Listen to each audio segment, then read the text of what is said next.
देखो रिकॉर्डिंग का मैसेज है, स्क्रीन शेयर है। Yes ma'am. अच्छा ठीक है, स्टार्ट करते हैं।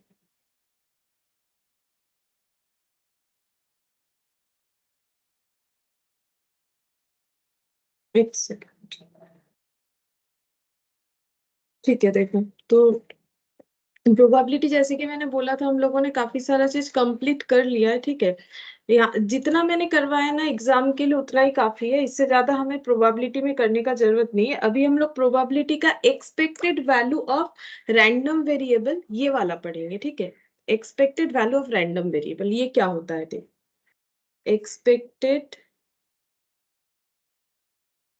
expected value of random variable।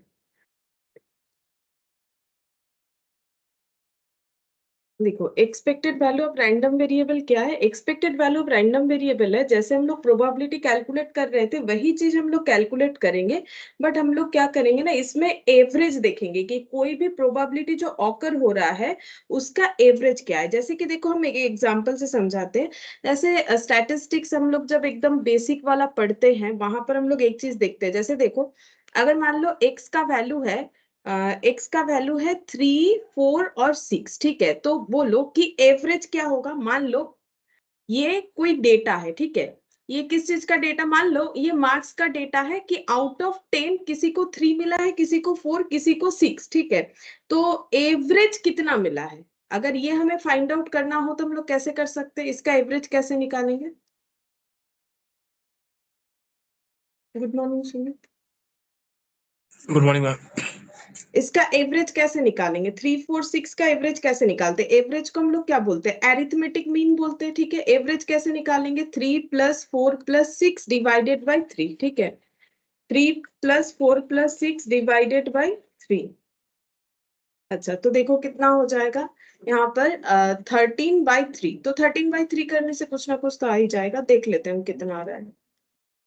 13/3, तो ये हम लोग का आ गया कुछ इतना 4.33। ठीक है, ये एवरेज आ गया। अच्छा, अब देखो जैसे अगर हम लोग को ऐसे एवरेज निकालने के लिए बोला जाता है कि एक 3 मान लो हम लोग का एक बार है। ठीक है, 3 डेटा, या फिर ऐसे दे देते हैं हम, देखो इसको अरेंज कर सकते हैं 3, 3, 3। ठीक है, नहीं ऐसे लिखते हैं, 3 लिख दिया मैंने एक बार, 4 जो है 3 टाइम्स लिख दिया। ठीक है, 6 जो है 2 टाइम्स लिख दिया, और मैंने बोला कि इसका एवरेज निकालो। ठीक है, इसका एवरेज निकालो। तो कैसे निकालोगे? बोलो एवरेज कितना आएगा और कैसे निकालोगे?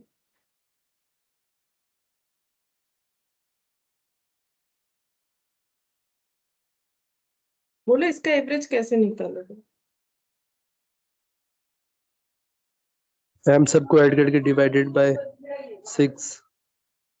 हाँ, 1, 2, 3, 4, 5, 6। ठीक है, डिवाइडेड बाय 6 करेंगे, लेकिन इसको हम लोग एक अलग तरीके से भी प्रेजेंट करते हैं। जैसे 3 एक बार है तो फ्रीक्वेंसी लिखते हैं, टेबल बनाते हैं जिसको हम लोग 1 लिखते हैं। 4 अगर 3 टाइम्स है तो ऐसे लिखते हैं।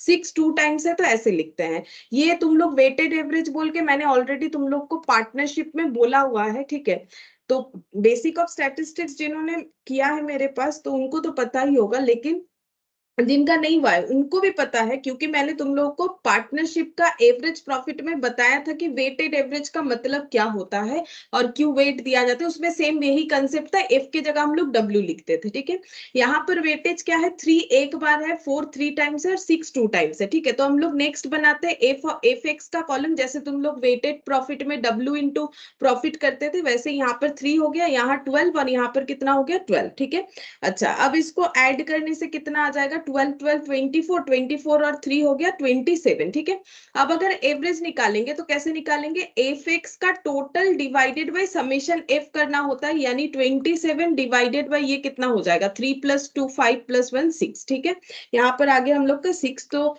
लगभग कितना आ जाएगा? 27/6 करने से 27 बाई अगर 6 करते हैं तो हम लोग का आ जाता है 4.5, ठीक है।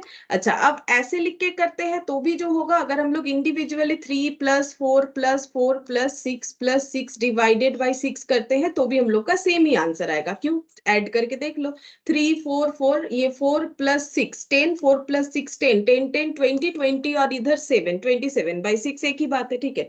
अच्छा, अब हम ये क्यों बता रहे, क्योंकि अभी हम लोग सेम यही चीज प्रोबेबिलिटी पे अप्लाई करेंगे। और वो कैसे होगा, देखो हम सिमिलरिटीज बताते हैं। प्रोबेबिलिटी में भी मैंने बोला ना, अभी हम लोग एवरेज निकालेंगे। Expected value of random variable का मतलब, रैंडम वेरिएबल तो तुम लोग को पता है क्या होता है।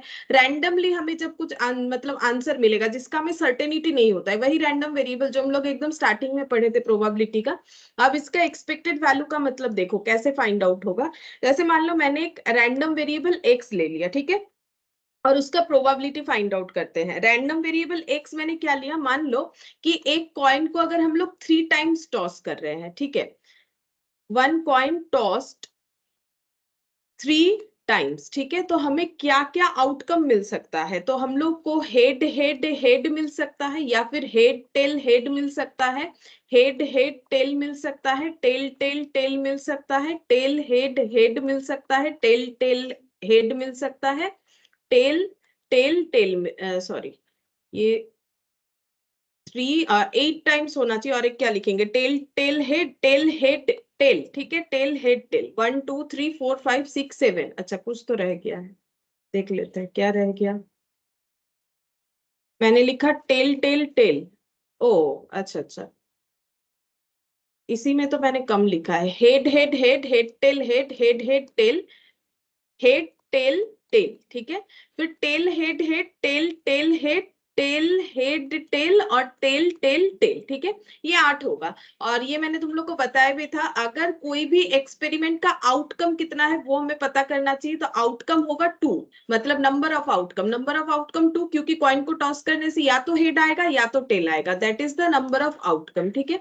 और अगर हम लोग इवेंट कितना बार ऑकर करवा रहे हैं, इवेंट हम लोग यहाँ पर ऑकर करवा रहे हैं 3 टाइम्स, ठीक है, तो हम लोग का आउटपुट होना चाहिए 2 to the power 3 8। इसका मैंने बहुत सारा एग्जांपल दिया था, क्वेश्चन भी था, जैसे कि 2 लूडो के गोटी को रोल करना, तो उसमें तुम लोग बार बार मुझे 6 आंसर देते थे, तब भी मैंने बोला था कि वहां पर आंसर हम लोग का 36 होगा, 2 to the power 6, क्योंकि 2 ऐसे हमें लेना पड़ेगा 6 to the power 2, क्योंकि आउटकम 2 होगा। लूडो के गोटी में आउटकम 2 होगा, एक्सपेरिमेंट 2 बार कर रहे हैं तो हमें आंसर 36 मिलना चाहिए, ठीक है। ये अगर तुम लोग को याद आ रहा है, ऐसे करके हम लोग 8 आउटकम देख सकते हैं।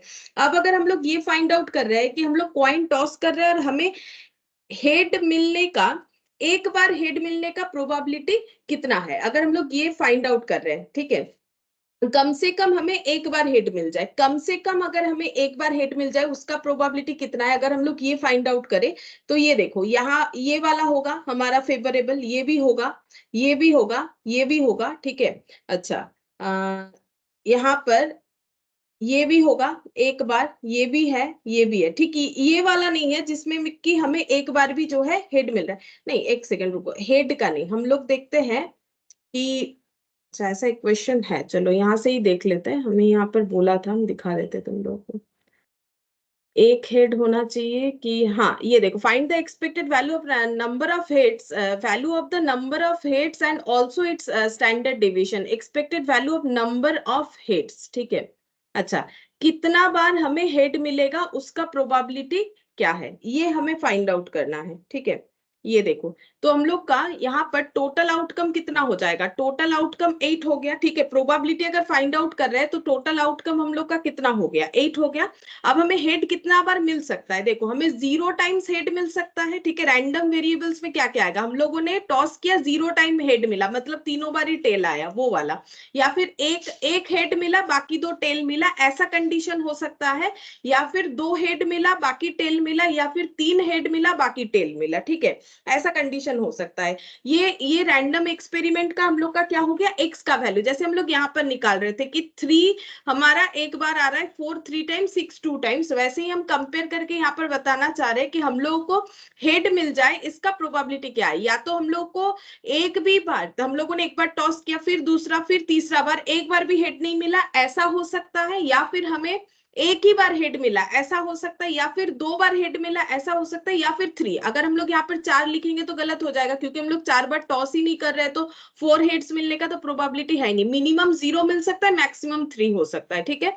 अच्छा, अब हम लोग यहाँ पर ये रैंडम वेरिएबल हो गया कि इतने सारे केसेस बन सकते हैं। अब हम लोग चेक करेंगे कि हमें एक बार हेड मिला ऐसा हमें कितना बार हुआ, 0 बार मिला ऐसा हमें कितना बार हुआ, ये हम लोग चेक करेंगे। तो वो कैसे चेक कर सकते हैं, सिंपल यहां से चेक करेंगे। देखो 0 टाइम्स हेड मिला ऐसा हमारे साथ एक ही बार हुआ है, मतलब यहाँ पर हमें लिखना पड़ेगा 1/8, ठीक है। यहाँ पर हम लोग लिखेंगे 1/8। एक ही बार हेड मिला है ऐसा इंसिडेंट कौन सा है, एक ही बार हेड मिला है, तो देखते हैं यहाँ पर। ये देखो एक और ये रहा, ठीक है।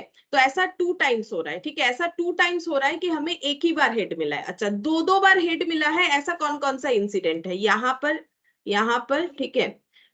यहाँ पर ये 2 बार हेड मिल रहा है, ये 3 हो गया, ठीक है। 2 बार हेड मिल रहा है। अच्छा, यहाँ भी तो एक था, एक हेड वाला। अच्छा, ये मैंने कंसीडर किया, एक सेकंड देख लेते हैं मैंने कौन कौन सा कंसीडर किया। अलग अलग कलर से करते हैं, दिख समझ में नहीं आ रहा है नहीं तो इसमें 0 टाइम्स हेड मिला ये वाला, ठीक है। 0 टाइम्स हेड मिला हम लोग का ये वाला। अच्छा, अब देखते हैं 1 टाइम हेड मिला, 1 वाला और ये वाला, ठीक है। ऐसा हम लोग का 3 हो रहा है, 3, ठीक है। तुम लोग भी नहीं बोल रहे हो, मैंने गलत लिखा है, तो 3 हो रहा है। अच्छा, अगर हमें 2 टाइम्स हेड मिला ऐसा हम लोग का कितना बार हो रहा है, 2 टाइम्स हेड मिला है, एक बार, 2 बार, 3 बार, ठीक है। 2 टाइम्स हेड मिला ऐसा हमें 3 टाइम्स देखने को मिल रहा है। अच्छा, और ये भी हम लोग का 3 टाइम्स है। इसका ना जिसका जो कलर से करे उससे लिख दे रहे ताकि तुम लोग कभी भी देखोगे तो समझ में आ जाएगा। यहाँ पर हम लिख देते हैं ये हम लोग का 1 टाइम्स हो गया, ठीक है। अच्छा, अब यहाँ पर देखते हैं कि 3 टाइम्स हेड मिला है ऐसा हमारे साथ एक ही बार हुआ है, ठीक है। 3 टाइम्स हेड मिला है ऐसा हम लोग के साथ एक ही बार हुआ है। अच्छा, अब हम लोग क्या करेंगे, जैसे हम लोग यहाँ पर फ्रीक्वेंसी के साथ मल्टीप्लाई कर रहे थे ना, सेम तरीके से हम लोग यहाँ पर प्रोबेबिलिटी इंटू एक्स कर देंगे, ठीक है। तो ये और ये मल्टीप्लाई करने से हम लोग का कितना आएगा, 0/8, ठीक है। मतलब 0 इंटू 1 0/8, 1 इंटू 3 3/8 हो जाएगा, 2 इंटू 3 6/8 हो जाएगा, 3 इंटू 1 3/8 हो जाएगा, ठीक है। अब अगर हम लोग इसका टोटल करते हैं, इसका टोटल करने से कितना होगा, नीचे एलसीएम 8 आ जाएगा और बाकी सबका अगर टोटल करेंगे 0 + 3 + 6 + 3 3 3 6 6 + 6 12 हो जाएगा, ठीक है।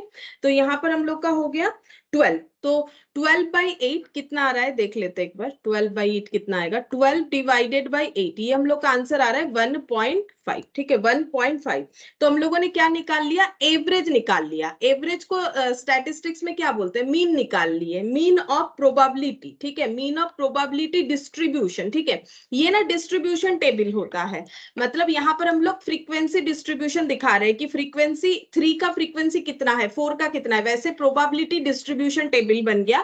और इसमें हम लोग मीन निकाल रहे हैं। मीन मतलब एवरेज। एवरेज हम लोगों ने कैसे निकाला, summation of P x divided by summation of P करके। ये देखो, summation of P x divided by summation of P करने से जितना आएगा यहाँ पर भी उतना ही आ रहा है, देख लो कैसे। ये देखो, यहाँ पर समेशन ऑफ पी एक्स करने से हम लोग का कितना आया, 12/8, ठीक है। यहाँ पर मैंने 12/8 कर दिया। और समेशन पी कितना होता है, देखो समेशन पी हम लोग का हो जाएगा 1 + 3, 3 + 1 6, 6 और 3 कितना हो जाएगा, ये ऐड करने से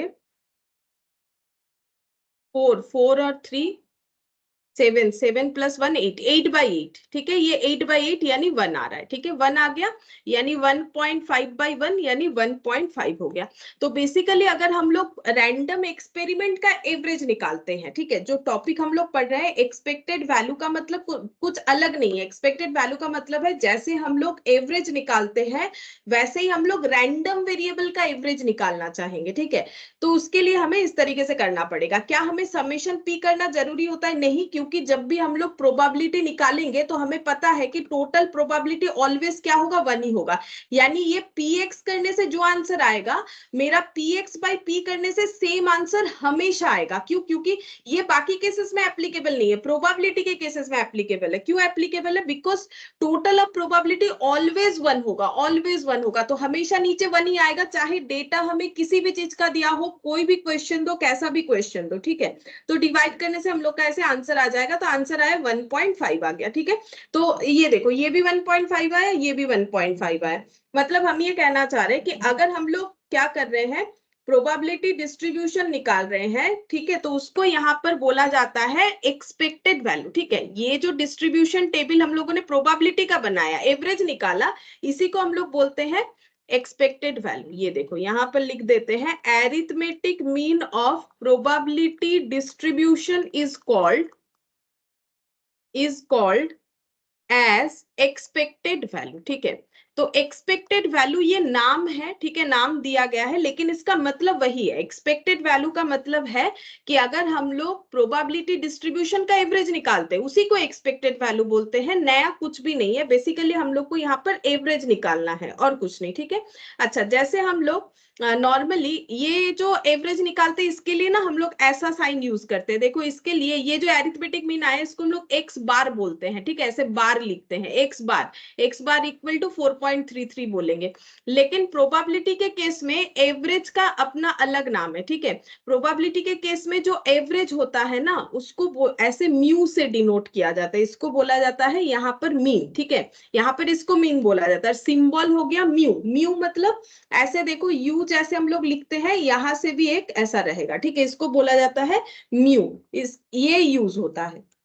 तो साइन ये यूज होगा, म्यू वाला साइन यूज होगा। बाकी कैलकुलेशन का सिस्टम जो है वो जैसा होता है एवरेज का, वैसे ही होगा। मतलब बेसिकली तुम लोग जो एवरेज प्रॉफिटेबिलिटी वगैरह करते हो ना, जो मैंने तुम लोग को अकाउंट्स में सिखाया था, सेम वही वाला चीज है, नया कुछ भी नहीं है। ठीक है, अच्छा, एक्सपेक्टेड वैल्यू के लिए हम लोगों ने क्या क्या सिंबल देखा, ये तो म्यू देख लिया, बाकी हम और भी कुछ सिंबल्स बता देते हैं, उसका यूज होता है। तो हम यहाँ पर बताते हैं, देखो यहाँ पर P इंटू एक्स का क्या क्या सिंबल होता है। P इंटू एक्स को हम लोग म्यू बोलते हैं, इसको हम लोग E of x, expected value of x भी बोलते हैं, और समेशन एक्स इंटू पी भी बोलते हैं। ठीक है, मतलब P इंटू एक्स का हमें क्या करना होता है, समेशन करना होता है बेसिकली। ठीक है, तो ये म्यू जो है, और ये वाला जो है समेशन यहाँ भी लगा सकते हो। मतलब P इंटू एक्स करने से ही हमारा ना एवरेज आ जाता है। बेसिकली क्या होता है, P इंटू एक्स करने के बाद उसका एडिशन करने से हम लोगों का एवरेज वैल्यू आ जाता है।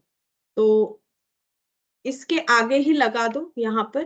ठीक है, ये जो मल्टीप्लाई करने से जो आएगा वही म्यू है, वही मेरा एक्सपेक्टेड वैल्यू है।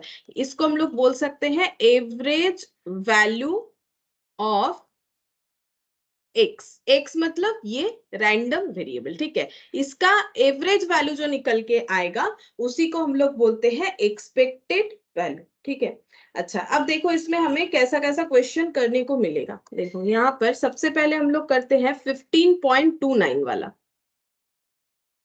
ये देखो 15.29 वाला क्वेश्चन करते हैं।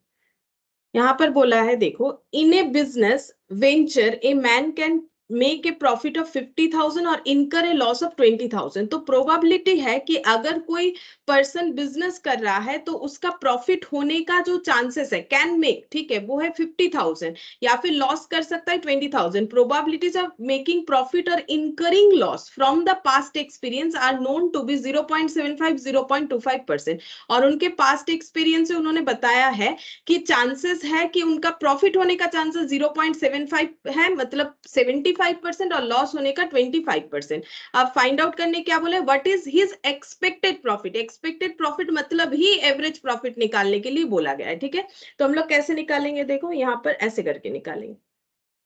देखो, एक क्वेश्चन दिखाने से ही समझ में आएगा, बहुत आसान है। ठीक है, प्रोबेबिलिटी से काफी आसान है। वैसे ये प्रोबेबिलिटी नहीं सीखने से ये चीज समझ में भी नहीं आएगा। ये देखो, हम लोग को बोला है, जब भी बोलेगा एक्सपेक्टेड वैल्यू यानी हमें एवरेज निकालने के लिए बोला, हमें ये सब करना चाहिए। ठीक है, तो हम लोग का प्रॉफिट बोला है 50,000 और लॉस हो सकता है, इसका चांसेस है 20,000।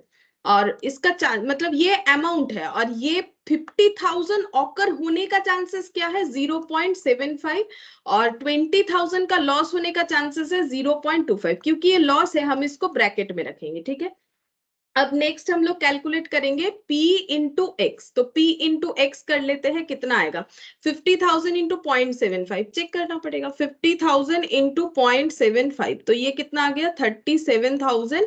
20,000 इंटू 0.25, तो ये आ गया 5000 और ये नेगेटिव में आएगा, ठीक है। क्यों? क्योंकि ये लॉस था, ये नेगेटिव था, तो ये भी डेटा नेगेटिव में आएगा। अब हम लोग को करना क्या है, इन दोनों का टोटल, तो हम लोग निकाल लेते हैं यहाँ पर समेशन px। अब ये टोटल मतलब क्या है, ये बेसिकली इसमें से माइनस हो जाएगा टोटल करते वक्त, तो 32,500 होगा। अच्छा, अब हमें एक्सपेक्टेड वैल्यू यानी एवरेज निकालना है, तो एवरेज कैसे निकालेंगे, टोटल डिवाइडेड बाई पी का समेशन होना चाहिए, लेकिन पी का समेशन देख लो 1 ही आएगा, तो यही घूम फिर के आंसर आएगा, तो वो करने का ही जरूरत नहीं है। पी यहाँ पर ना हमें टोटल करने का जरूरत ही नहीं होता है। क्यों? क्योंकि प्रोबेबिलिटी ऑलवेज 1 होता है, तो फिर इसको फिर टोटल करके 1 करके तो कोई फायदा नहीं है। तो यही मेरा डायरेक्टली आंसर आ जाएगा, एक्सपेक्टेड वैल्यू। ये देखो, एक्सपेक्टेड वैल्यू का आंसर आ भी गया 32,500। एक्सपेक्टेड प्रॉफिट ये है, यही है एक्सपेक्टेड प्रॉफिट, मतलब एवरेज प्रॉफिट पूछा है, तो एवरेज निकाल लिया। एवरेज कैसे निकालेंगे, ये एक डेटा है और ये इतने बार ऑकर होगा, इतना चांसेस है। जैसे हम लोग फ्रीक्वेंसी लेते हैं, मल्टीप्लाई किया, जो भी आया वो डिवाइडेड बाय उतने टाइम्स, मतलब ये पी का टोटल होना चाहिए जो कि 1 आएगा, 1 से डिवाइड करोगे सेम वही आंसर आ जाएगा, तो 32,500 हम लोग का आंसर हो जाएगा, ठीक है। तो इस तरीके से होगा। आई होप कि समझ में आ रहा है, देखो कैसे होगा। बोलो, समझ में आया कि एवरेज करना है और कुछ नहीं। देखने में थोड़ा सा अलग है क्योंकि इसका मतलब प्रोबेबिलिटी लिखा हुआ है, तो इसको देखने में अलग सा ही लगेगा। मतलब इसमें जो भी हम लोग साइन वगैरह यूज कर रहे हैं, पी वगैरह यूज कर रहे हैं, नॉर्मली जो तुम लोग प्रॉफिट वेटेड एवरेज प्रॉफिट देखते हो वैसा ही है। बोलो, ये चीज समझ में आया कि क्या कर रहे हैं हम लोग? Yes ma'am. अच्छा, अब हम लोग सेट बी का क्वेश्चन करेंगे। अगर समझ में आया तो ये वाला करके एक बार देख सकते हैं हम लोग कि हो रहा है कि नहीं हो रहा है। सेट बी का क्वेश्चन नंबर 21 देखो, बोल रहा है if a random variable x assumes the value 0 1 2, मतलब x का 3 वैल्यू है 0 1 और 2। पहले ये लिखो, सेट बी क्वेश्चन 21, पहले ये चीज नोट डाउन करो, सेट बी क्वेश्चन 21, ठीक है। अच्छा, x का 3 वैल्यू एक्सपेक्ट है, 0 है, 1 है और 2 है। अच्छा, फिर देखो क्या बोल रहा है, विद द प्रोबेबिलिटीज, मतलब x का वैल्यू 0 हो जाए, इसका चांसेस यानी प्रोबेबिलिटी है 0.30, ये होने का चांसेस है 0.30, क्योंकि ये प्रोबेबिलिटी है तो इसको p लिखेंगे, ठीक है। अच्छा, 0.50 जो कि 1 होने का चांसेस बता रहा है, और 2 होने का चांसेस है 0.20। अच्छा, अब हमें पूछा क्या है, देखो मतलब क्वेश्चन कैसे समझेंगे कि हमें पूछ क्या रहा है। बोल तो दिया है क्लियरली, एक्सपेक्टेड वैल्यू निकालो। एक्सपेक्टेड वैल्यू का मतलब ही हमें एवरेज निकालना है, ठीक है। तो सबसे पहले p इंटू एक्स करना पड़ेगा, तो p इंटू एक्स करो, ये तो 0 हो जाएगा, ये 0.50 होगा और ये 0.40 होगा, और ये सबका टोटल करने से कितना हो जाएगा, 0.90, ठीक है। ये सबका टोटल करने से 0.90 हो जाएगा, यही मेरा आंसर हो जाएगा। क्यों? क्योंकि अगेन अगर तुम लोग इसको डिवाइडेड बाय पी करने जाओगे तो चेक करके देख लो, 5 + 2 7, 7 और 0.3, ये 1 ही आएगा, 1 से डिवाइड करोगे 1 ही आ जाएगा। इसीलिए हम बार बार बोल रहे हैं, ऐसा मत सोचो कि हम सिर्फ ऐड कर दिए और एवरेज बोल रहे हैं, ये बात नहीं है। बार बार डिवाइड करने के लिए 1 ही होता है, तो इसको ना वैसे किया ही नहीं जाता है कि 1 से डिवाइड करो, क्योंकि एक ही तो बात होगा ना, इसीलिए वो चीज हम लोग इग्नोर करके ही चलेंगे, और वैसे ही इसका फॉर्मूला भी इसीलिए बनाया गया है, उसको हमें फिर से डिवाइड करने का कोई जरूरत नहीं है। तो हम लोग का 90 आंसर आया, मतलब 0.90 आया। अब चेक करना पड़ेगा आंसर मैच हुआ या नहीं हुआ, देखते हैं, रुको।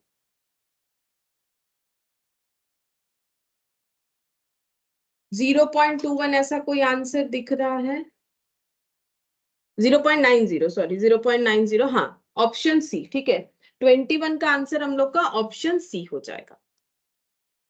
अच्छा, अब हम लोग नेक्स्ट कौन सा क्वेश्चन कर सकते हैं, नेक्स्ट हम लोग करेंगे एग्जाम्पल 15.31 करेंगे। देखो यहाँ पर एग्जाम्पल 15.31, ये वाला क्वेश्चन करेंगे। देखो क्या बोल रहा है, Moidul draws 2 balls from a bag containing 3 white and 5 red balls। सबसे पहले तो एक बैग है जिसमें बोल रहा है कि 3 white और 5 red ball है, ठीक है। तो एक बैग ड्रॉ कर लेते हैं। 15.31, एक बैग ड्रॉ कर लिया, इसमें 3 white और 5 रेड बॉल है, ठीक है। अच्छा, ही गेट्स ₹500। अच्छा, यहाँ से 2 बॉल निकालना पड़ेगा, वो भी देख लेते हैं। यहाँ से हम लोग को हमेशा 2 बॉल निकालना है, he gets ₹500 if he draws a white ball and 200 if he draws a red ball. ठीक है, अब कंडीशन क्या है कि अगर बॉल व्हाइट निकल के आता है, ठीक है, अगर बॉल व्हाइट निकल के आता है तो इनको कितना पैसा दिया जाएगा, और मतलब गेम जैसा है, ठीक है, अगर रेड बॉल निकल के आए तो कितना मिलेगा, व्हाइट बॉल निकल के आए तो कितना मिलेगा। तो बोल रहा है कि अगर ही गेट्स ₹500 अगर व्हाइट बॉल निकला, ठीक है, और ₹200 अगर रेड बॉल निकला, ऐसा क्वेश्चन में बोल रहा है। अच्छा, फिर बोल रहा है व्हाट इज हिज एक्सपेक्टेशन, मतलब एवरेज निकालना है, ठीक है। अच्छा, अब हम लोग एवरेज कैसे निकाल सकते हैं, तो हम लोग को एवरेज के लिए रैंडम वेरिएबल एक्स चाहिए और एक प्रोबेबिलिटी चाहिए। अच्छा, अब हम लोग क्या करेंगे, प्रोबेबिलिटी निकालेंगे। मुझे बोलो कि इनका किस तरीके का बॉल निकलने का प्रोबेबिलिटी है, तो मेरे हिसाब से तो देखो, या तो इनका 2 व्हाइट बॉल निकल के आ सकता है, एक व्हाइट एक रेड हो सकता है, ठीक है, एक व्हाइट एक रेड हो सकता है, या दोनों रेड हो सकता है, यानी 3 केसेस बनेगा। इसके पहले क्वेश्चंस में हमें प्रोबेबिलिटी दिया हुआ था, अभी हमें प्रोबेबिलिटी फाइंड आउट करना पड़ेगा। तो प्रोबेबिलिटी कैसे फाइंड आउट कर सकते हैं, हमारे पास 3 केस ऑकर हो सकता है, या तो दोनों का दोनों व्हाइट बॉल निकल के आ गया, या एक व्हाइट एक रेड निकल के आ गया, या दोनों का दोनों रेड निकल के आ गया। ठीक है, अब हमें फाइंड आउट करना है दोनों व्हाइट निकलने का प्रोबेबिलिटी क्या है, दोनों रेड और एक व्हाइट एक रेड निकालने का प्रोबेबिलिटी क्या है। तो हम लोग पहले यहाँ पर निकालेंगे केस 1, केस 1 बोथ व्हाइट, इसका चांसेस क्या है, ठीक है। अच्छा, फिर केस 2 बनेगा हम लोग का बोथ, सपोज रेड लिख दिया, और केस 3 हम लोग बना लेंगे 1 रेड एंड 1 व्हाइट, मैंने ऐसे लिख दिया 1 रेड एंड 1 व्हाइट, ठीक है। अच्छा, अब देखो, सबसे पहले प्रोबेबिलिटी पता करने के लिए हमें नीचे क्या लिखना पड़ता है, टोटल सैंपल स्पेस लिखना पड़ता है, ठीक है, total number of outcome divide, ऊपर हो जाएगा फेवरेबल आउटकम। बोथ व्हाइट, दोनों ही व्हाइट निकल के आए, इसका चांसेस क्या है, 3 व्हाइट बॉल है, 3 में से अगर कोई भी 2 निकल के आएगा, यहाँ हमेशा कॉम्बिनेशन लगेगा, हम बार बार बोलते हैं, ठीक है, कॉम्बिनेशन नहीं लगाओगे गलत हो जाएगा, क्योंकि आइडेंटिकल चीजें हैं। अब 3 में से कोई भी 2, तो ये 2 निकलेगा तो भी फेवरेबल है, ये 2 निकलेगा तो भी फेवरेबल है, ये 2 निकलेगा तो भी फेवरेबल है, मतलब 3 तरीके से हो सकता है, मतलब 3C2 का आंसर 3 होना चाहिए, ठीक है। और टोटल आउटकम कितना हो जाएगा, टोटल आउटकम हो जाएगा हम लोग का टोटल 5 और 3 8 बॉल है, 8 में से हमें कोई भी 2 बॉल निकालना है, तो हम लोग का टोटल आउटकम हमेशा 8C2 होगा, ठीक है। बाकी सिचुएशन के अकॉर्डिंग फेवरेबल केसेस हम लोग का चेंज होते जाएगा।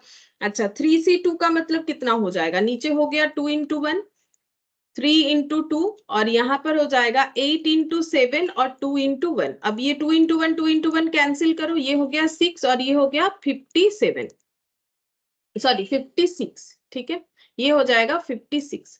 अच्छा, दोनों रेड निकल के आए, अब रेड कितना सारा है, 1 2 3 4 5, 5 में से कोई भी 2 निकल के आए तो हम लोग का फेवरेबल है, 5 में से कोई भी 2, ठीक है। देखो, जैसे मैंने बोला था, ऐसा 3 केसेस हो सकता है ना, ये देखो, इसके साथ इसको कैंसिल करोगे 3 ही आंसर आएगा, जो भी हो। तो यहाँ 5C2 हो गया। अब हम लोग यहाँ पर अप्लाई करते हैं 2 into 1 5 into 4, 2 into 1 8 into 7, ये और ये कैंसिल आउट कर दिया, 20 डिवाइडेड बाई 56।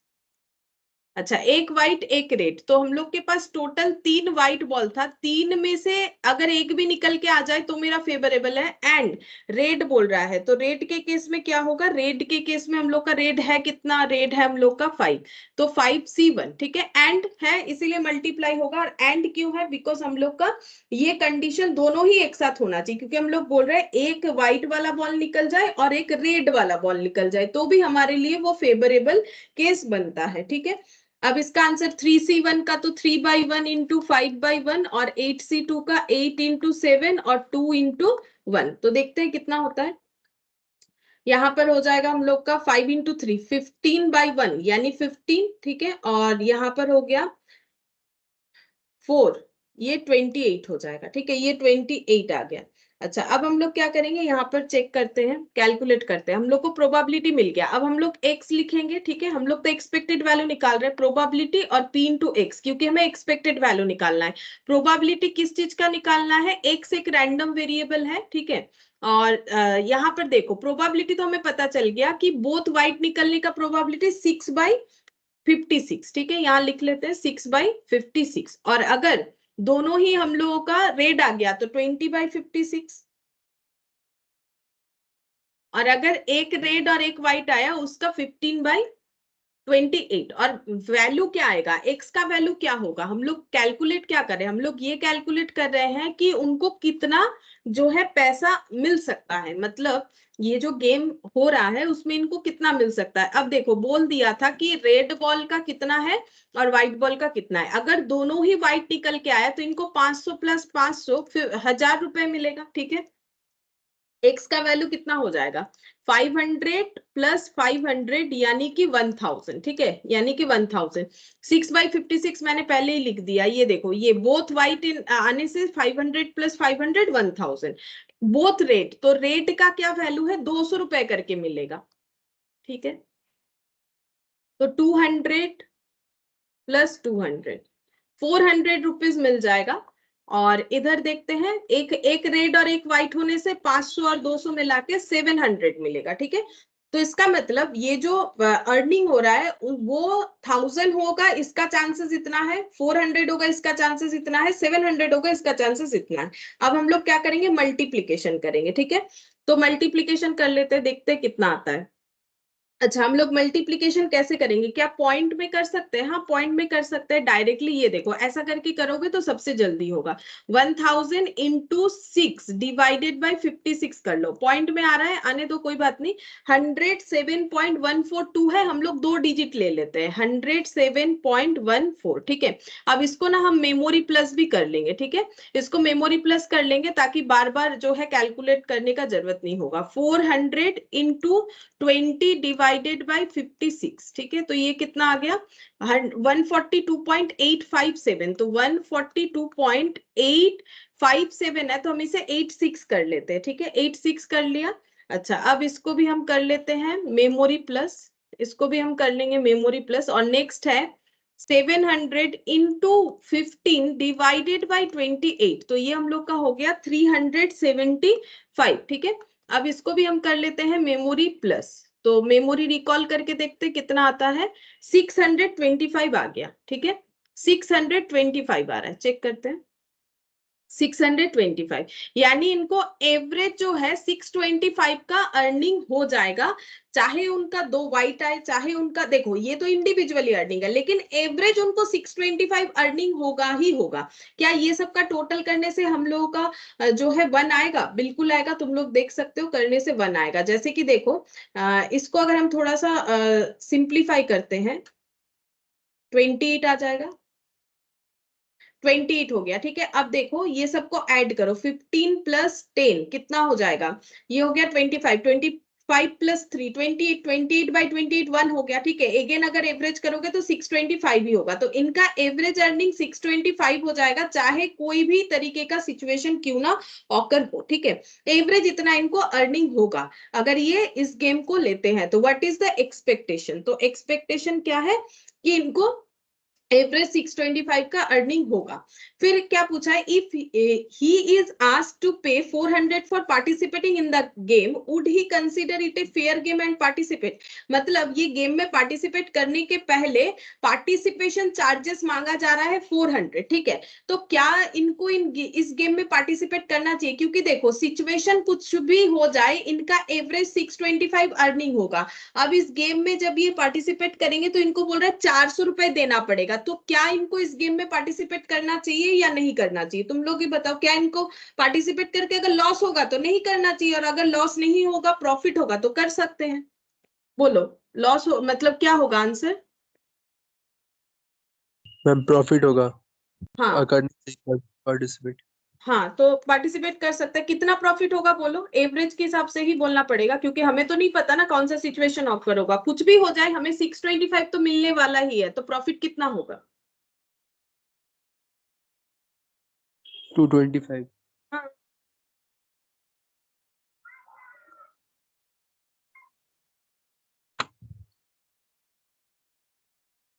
सही बात।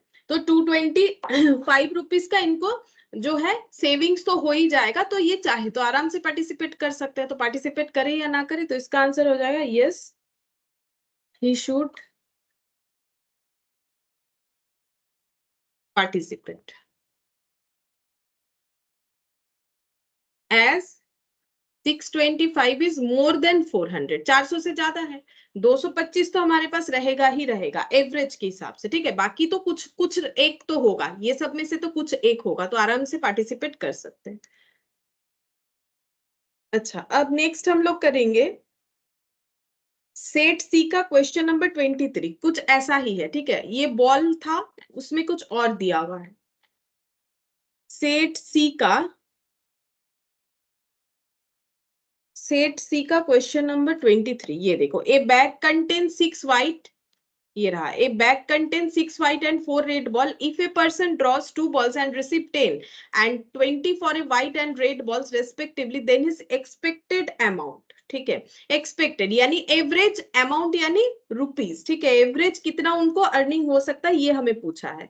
तो क्वेश्चन नंबर 23 कर रहे हैं सेट सी का, ठीक है। तो हम लोग को एक्स फाइंड आउट करना है, क्या है, पी फाइंड आउट करना है, फिर हम लोग पी इंटू एक्स करेंगे, एक्सपेक्टेड वैल्यू निकल जाएगा। अच्छा देखो, इनके पास व्हाइट बॉल है, रेड बॉल है। अगर बॉल ड्रॉ करना है, सेम वही 2 बॉल ड्रॉ करना है, ठीक है। और रिसीव करेंगे 10 and 20 for white and red. अच्छा, अगर व्हाइट मिल गया, ये देखो फॉर व्हाइट, तो व्हाइट मिल गया तो 10, एंड रेड बोला है, रेड बाद में बोला है, तो रेड के लिए 20 हो रहा है, ठीक है।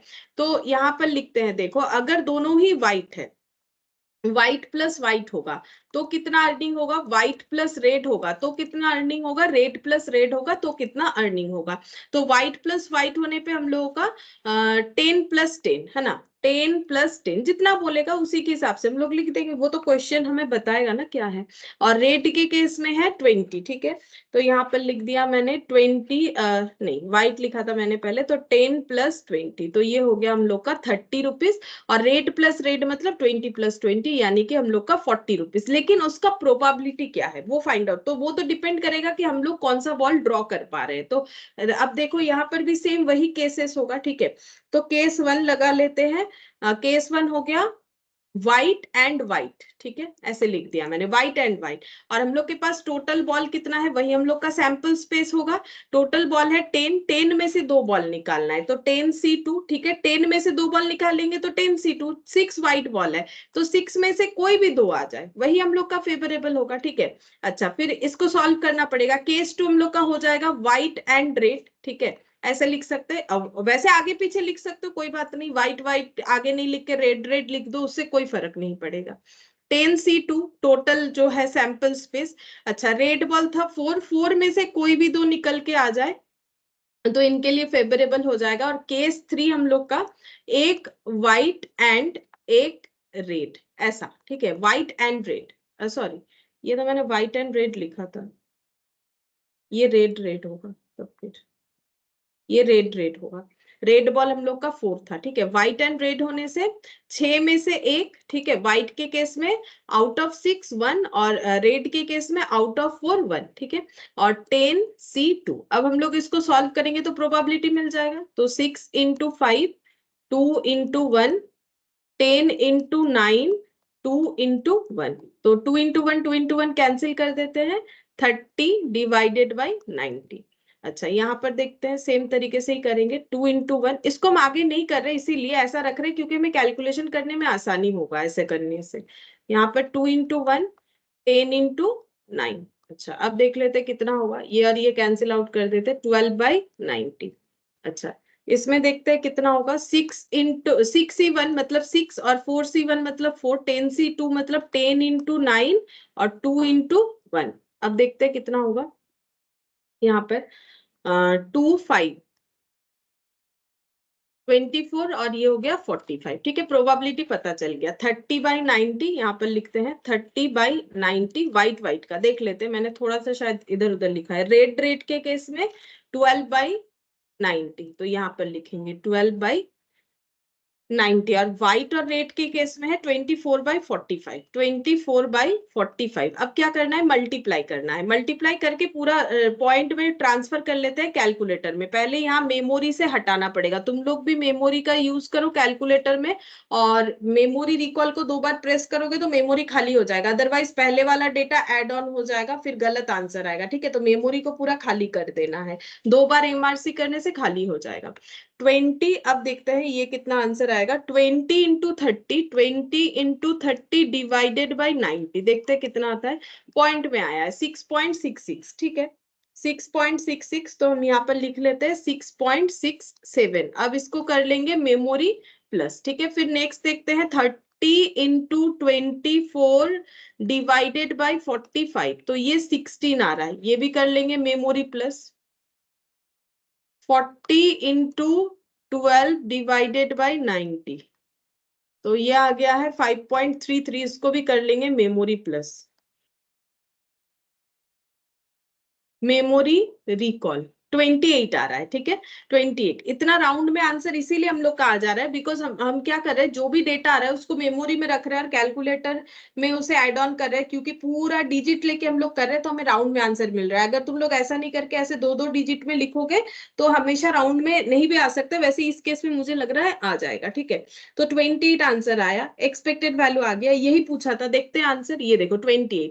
तो आंसर लेकिन हम लोग को रुपीज में देना है, ठीक है। तो ये हम लोग का डी, ऑप्शन डी हम लोग का आंसर होगा। मतलब हम ये कहना चाह रहे हैं, अगर मान लो तुम लोग के यहाँ पर भी 28 लिखा हुआ है, मान लो ऑप्शन बी में भी 28 लिखा हुआ है, हम इस ऑप्शन बी को हटा के ऐसे दिखाते हैं 28 लिखा हुआ है लेकिन रुपीज साइन नहीं दिया हुआ, और तुम लोग इसको टिक करके आ जाते हो जल्दी जल्दी में, तो गलत आंसर हो जाएगा। क्योंकि हमें आंसर कैसे मिला, रुपीज में मिला, तो हमें रुपीज में ही देना पड़ेगा ना, कि हमारा एवरेज अर्निंग 28 रुपीज होगा।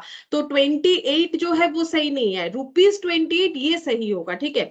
तो बाई चांस अगर दो बार 28 है और एक रुपीज का साइन नहीं दिया हुआ और उस पर टिक कर देते हो, गलत हो जाएगा, ठीक है। तो इस बात का ध्यान रखना है हम लोगों को। अच्छा, ये वाला बन गया। अब हम लोग सेट सी का ही और एक क्वेश्चन कर सकते हैं, 21 वाला। ये देखो सेट सी का question number 21। Set C question number 21, देखो इसमें क्या बोला है, a packet of 10 electronic component is known to include 3 defective. अच्छा, एक पैकेट में 10 इलेक्ट्रॉनिक कंपोनेंट है जिसमें 3 डिफेक्टिव है, तो 7 नॉन डिफेक्टिव होगा। If 4 component are selected from the packet at random, randomly हम लोगों को पैकेट में से 4 जो है इलेक्ट्रिक कंपोनेंट को निकालना है। What is the expected value, मतलब वही एवरेज पूछ रहा है, of the number of defective. Average कितने डिफेक्टिव निकल के आए उसका हमें क्या करना है, आंसर देना है। मतलब एक्सपेक्टेड डिफेक्टिव कितने आए, किसमें से, 4 में से, जो 4 हम लोग ड्रॉ कर रहे हैं उसमें से कितने सारे डिफेक्टिव निकल के आए उसका एवरेज हम लोगों को बताना है, ठीक है। अच्छा, तो देखो हम लोग कैसे यहाँ पर लिखेंगे, यहाँ एक्स पी और यहाँ p इंटू एक्स, ये तो हमें चाहिए चाहिए, ठीक है। अच्छा, अब हम लोग देखते हैं कि हम लोग कैसे करके फाइंड आउट करेंगे कि x का वैल्यू क्या है और p का वैल्यू क्या है। जैसे कि हम लोग को बोला है टोटल 10 कंपोनेंट है इलेक्ट्रॉनिक कंपोनेंट, जिसमें से हमें क्लियरली बता दिया है कि 3 डिफेक्टिव है, 3 डिफेक्टिव है, तो 7 क्या हो जाएगा, नॉन डिफेक्टिव, ठीक है। अच्छा, अब हमें क्या करना है, इस बैग में से, मान लो ये बैग के अंदर है, इस बैग में से हम लोगों को कितना ड्रॉ करना है, 4 ड्रॉ करना है, ठीक है। अगर हम लोग 4 सिलेक्ट कर रहे हैं कंपोनेंट, तो हम लोग का क्या क्या केसेस ऑकर हो सकता है, हम यहाँ पर नॉन डिफेक्टिव और डिफेक्टिव लिख देते हैं। तो हम लोग का ऐसा हो सकता है कि 3 डिफेक्टिव निकल के आया, सॉरी, ये यहाँ पर क्या क्या हो सकता है, ये देखो नॉन डिफेक्टिव 7 है। अच्छा चलो हम लोग ऐसे देखते हैं, हम लोग के पास जो मिनिमम है वो तो डिफेक्टिव है ना, तो ये डिफेक्टिव को आगे लिख देते हैं, करने में आसानी होगा, और पीछे नॉन डिफेक्टिव लिखते हैं, ठीक है। तो देखो हम लोग का क्या हो सकता है, 3 मैक्सिमम डिफेक्टिव आ सकता है, तो अगर 4 निकालेंगे तो फिर एक नॉन डिफेक्टिव आ सकता है। अगर 2 डिफेक्टिव आया तो 2 नॉन डिफेक्टिव आ सकता है। अगर हम लोगों का एक डिफेक्टिव आया तो फिर हम लोग का 3 नॉन डिफेक्टिव आ सकता है, और अगर 0 डिफेक्टिव आया तो 4 नॉन डिफेक्टिव आ सकता है। तो हम लोग का ये कंडीशंस जो है ऑकर हो सकता है। तो मैंने कैसे करके सोचा कि क्या क्या हमारे साथ इंसिडेंट हो सकता है अगर हम लोग बैग में से 4 कंपोनेंट निकाल रहे हैं, तो क्या हो सकता है कि चारों के चारों नॉन डिफेक्टिव है, 3 नॉन डिफेक्टिव तो 1 डिफेक्टिव, 2 नॉन डिफेक्टिव तो 2 डिफेक्टिव, एक नॉन डिफेक्टिव तो 3 डिफेक्टिव, कुछ भी हो सकता है। तो इस तरीके से हमें इसको अरेंज करना पड़ेगा, मतलब अपने हिसाब से किसे जो है इसका पूरा सिस्टम, जैसे हम लोग कमिटी वाला क्वेश्चंस करते थे कॉम्बिनेशन में जैसे बनाते थे वैसे, ठीक है। तो हम लोग ऐसे देख सकते हैं, या तो तुम लोग डिफेक्टिव से ये डिफेक्टिव को सेट कर लो, नॉन डिफेक्टिव उसके अगेंस्ट में लिखो, या नॉन डिफेक्टिव के अगेंस्ट में डिफेक्टिव लिखो, बात एक ही है, ठीक है। हम लोग को पूछा क्या है, हम लोग को पूछा है कि डिफेक्टिव आ जाए इसका चांसेस क्या है, बोल रहे what is the expected value. अच्छा, एवरेज डिफेक्टिव आइटम आए उसका चांसेस क्या है, तो डिफेक्टिव आने का ये देखो यहाँ पर डिफेक्टिव 0 1 2 3, ठीक है। हम लोग का डिफेक्टिव का रैंडम वेरिएबल्स क्या है कि 0 टाइम्स 0 डिफेक्टिव आइटम आ सकता है, 1 डिफेक्टिव आइटम आ सकता है, 2 डिफेक्टिव आइटम आ सकता है या 3। इससे ज्यादा डिफेक्टिव आइटम हम लोग का नहीं आ सकता है। यानी एक से अगर हम लोग डिफेक्टिव आइटम को डिनोट कर रहे हैं तो हम लोग का क्या हो सकता है, ड्रॉ में एक भी डिफेक्टिव ना है, एक ही आए, दो आए, तीन आए, इससे ज्यादा नहीं हो सकता, क्योंकि मैक्सिमम तो 3 ही डिफेक्टिव आइटम है हम लोग के पास। अब हमें निकालना पड़ेगा इसका प्रोबेबिलिटी कि 0 डिफेक्टिव आइटम आ जाए, इसका प्रोबेबिलिटी क्या है, ठीक है।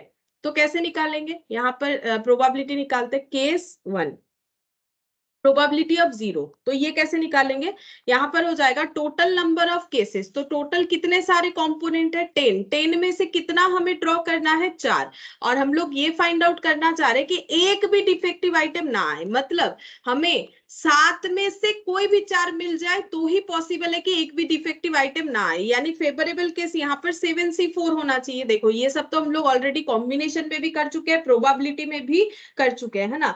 ये 7C4 वगैरह कैसे होता है, ये कंपोनेंट का क्वेश्चन काफी सारा किया हुआ है हम लोगों ने।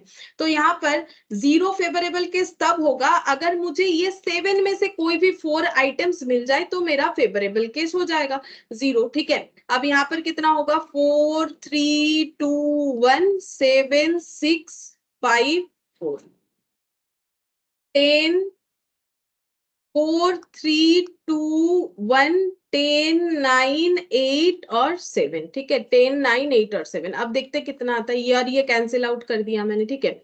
अब देख लेते कितना आएगा, 7 इंटू 6 इंटू 5 इंटू 4, ठीक है, 840, और ये हो रहा है divided by 10 9 divided by 10 divided by 9 divided by 8 divided by 7। ये करेंगे तो पॉइंट में डायरेक्टली आ जाएगा। अच्छा छोड़ो, पॉइंट में भी ला सकते हैं हम लोग, प्रॉब्लम नहीं, एक बार लिख ही लेते कितना आ रहा है, 10 इंटू 9 इंटू 8 इंटू 7, ठीक है, 5040 आ रहा है, ठीक है। मैंने ये लिख लिया, अगर तुम लोग चाहो तो पॉइंट में भी लिख सकते हो, एक ही बात है। केस टू हम लोग का क्या है, प्रोबेबिलिटी ऑफ 1, एक डिफेक्टिव आइटम आए तो 10 में से 4, ये तो हम लोगों का फिक्स्ड ही है, मतलब ये हम लोग का टोटल आउटकम है। एक डिफेक्टिव आइटम आए मतलब ये 3 में से कोई भी एक हमें अगर मिल जाता है 3C1, और बाकी 3, क्योंकि 4 ड्रॉ करना है, एक डिफेक्टिव तो बाकी non defective, total non defective 7 है, तो 7 में से कोई भी 3 मिले तो फिर ये केस ऑकर हो सकता है। तो ये हो गया 3/1, 3 2 और 1 7 6 और 5 हो गया, 4 3 2 1 10 9 8 और 7। अब देखते हैं कितना आएगा। अच्छा ये 3 to 1 कैंसिल हो जाएगा, ठीक है। अब ये ऊपर जो है 3 7 6 5, 6 इंटू 5 इंटू 7 इंटू 3, तो ये हम लोग का आ रहा है 630।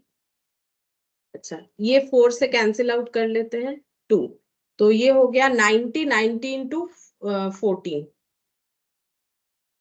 देखते हैं कितना आता है, 1260 आ रहा है, ठीक है, लिख देते हैं जितना आ रहा है उतना। अच्छा और क्या केसेस हो सकता है, केस थ्री प्रोबेबिलिटी ऑफ 2, मतलब 2 डिफेक्टिव आइटम आ जाए उसका चांसेस क्या है, तो वो कैसे होगा, टोटल 3 डिफेक्टिव आइटम है, 3 में से 2 और 7 में से फिर 2, ठीक है, क्योंकि टोटल 4 आइटम ड्रॉ है, तो 3 में से कोई भी 2 मिल जाए एंड 7 नॉन डिफेक्टिव में से 2 मिल जाए, 10C4, ठीक है। यहाँ पर लिखते हैं 2 इंटू 1 3 इंटू 2 2 इंटू 1 7 इंटू 6 4 3 2 1 10 9 8 7, ठीक है। देखते हैं कितना आंसर आएगा, 2 कैंसिल आउट, 2 3, तो 3 इंटू 3 9, 9 इंटू 7 63। अच्छा अब ये देख लेते कितना होगा, यहाँ पर 4 इंटू 2 8, ये 8 कैंसिल आउट कर दिया, ये 3 हो गया, 7 इंटू 3 21, 210 हो गया, ठीक है। तो 3 केसेस तो निकल गया, और एक केस फाइंड आउट करना है, अगर 3 मेरा डिफेक्टिव आए, यानी केस 4, केस 4 अगर 3 डिफेक्टिव आए तो टोटल डिफेक्टिव कितना है 3, मतलब तीनों में से तीनों ही अगर हम लोगों ने ड्रॉ कर लिया बाय चांस, ठीक है।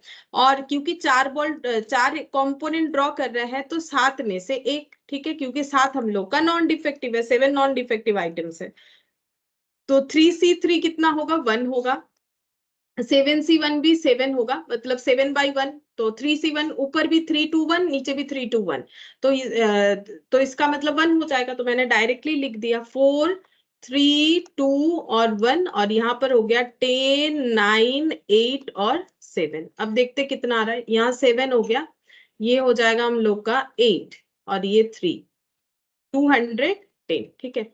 तो सारी प्रोबेबिलिटी हम लोगों ने निकाल ली। अब यहाँ पर वैल्यू पुट करेंगे। पहला है 840 डिवाइडेड बाय 5040, ठीक है। अच्छा 630 1260, 630 डिवाइडेड बाय 1260। अच्छा फिर नेक्स्ट देखते हैं 63/210। अच्छा 63 डिवाइडेड बाय 210, और लास्ट वाला आया हम लोग का 7/210, 7/210। अच्छा ये तो 0 हो जाएगा, ये मल्टीप्लाई होके 0 हो जाएगा, ये वाला रहेगा हम लोग का कितना रह रहा है इसमें देखते हैं। क्या इसको हम पॉइंट में कर लें या फिर ऐसे ही रखें, देखते हैं, देखिए पॉइंट पे करने से भी हो जाएगा, ये शायद कैंसिल आउट भी होगा मुझे जितना लग रहा है। 630 और 1260 डिवाइडेड बाय 630 चेक करते हैं, हाँ 2, ये देखो ये 2 से कैंसिल आउट हो रहा है, यहीं पर कर ले तो ठीक रहेगा, ये देखो ये 2 से कैंसिल आउट हो जाएगा, 1/2, ठीक है। और ये 210 डिवाइडेड बाय 63, नहीं ये तो नहीं होगा, ये नहीं होगा, ये हम लोग का 7 से हो जाएगा शायद,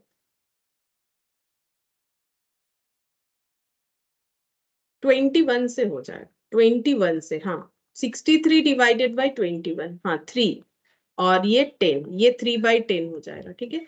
इसको थोड़ा सा सिंप्लीफाई कर लिया, 1/2 3/10, इसका तो 0 ही होने वाला है, तो छोड़ो, इसको कर लेते हैं सिंप्लीफाई, ठीक है।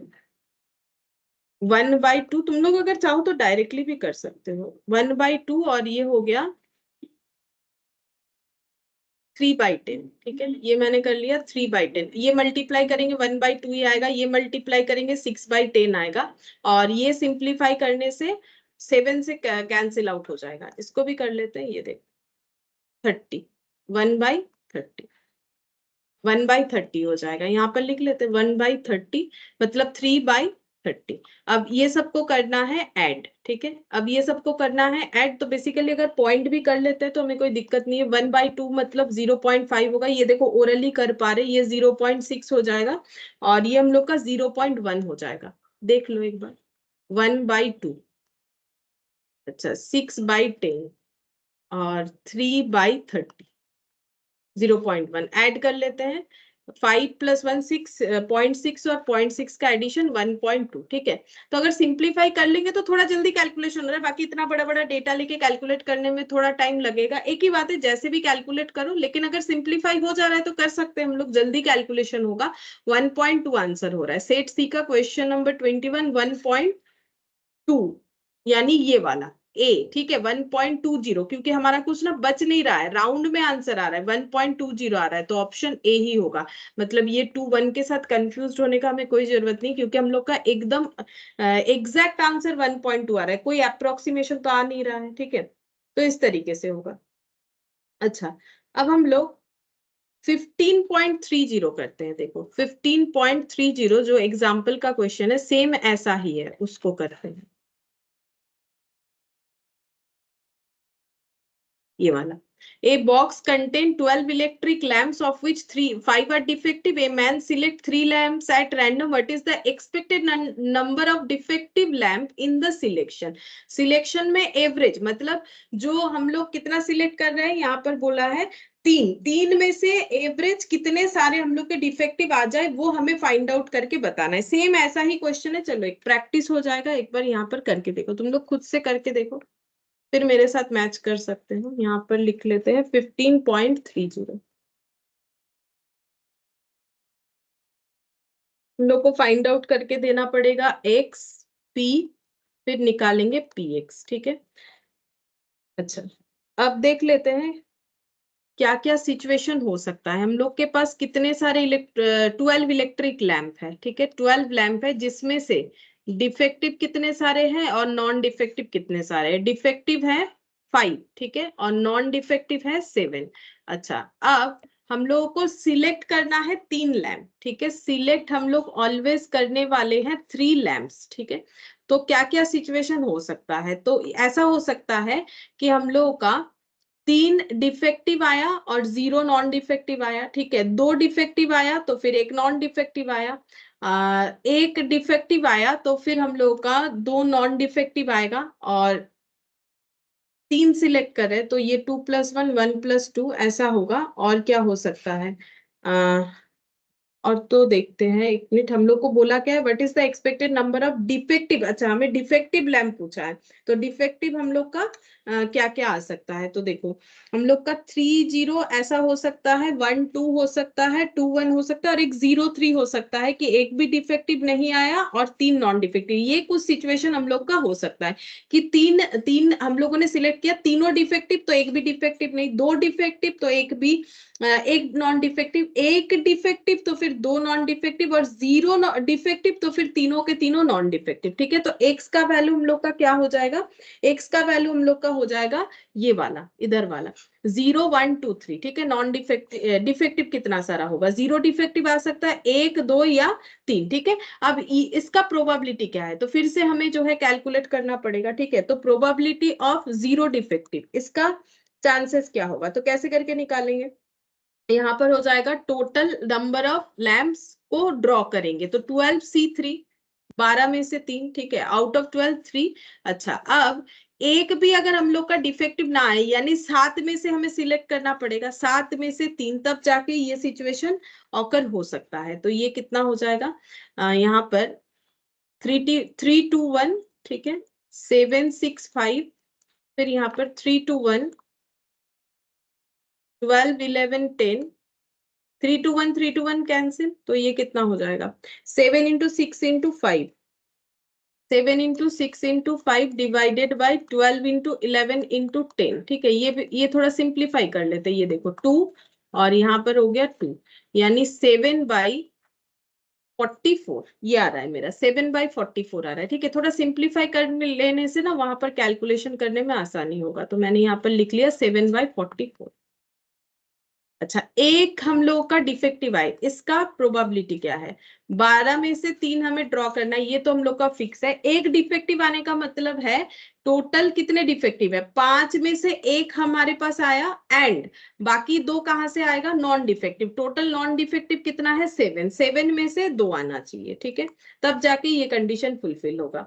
अच्छा, 5C1 मतलब 5 होता है, 7C2 मतलब 7 इंटू 6 और 2 इंटू 1, और नीचे हो गया 3 2 1, और यहाँ पर हो गया 12 11 और 10। चेक करते हैं कितना होगा, 2 से ये कैंसिल आउट होके 3 हो गया, तो ऊपर 5 इंटू 7 इंटू 3, और यहाँ पर कितना हो रहा है, ये हो गया 3 इंटू 2 6, 2 12, तो 2 इंटू 22, 2 2 0 आ रहा है। या फिर ऐसे लिख देते हैं, ये जो बचा हुआ वैल्यू है 2 इंटू 11 इंटू 10, तो फर्दर कैलकुलेशन भी हम लोग कर पाएंगे।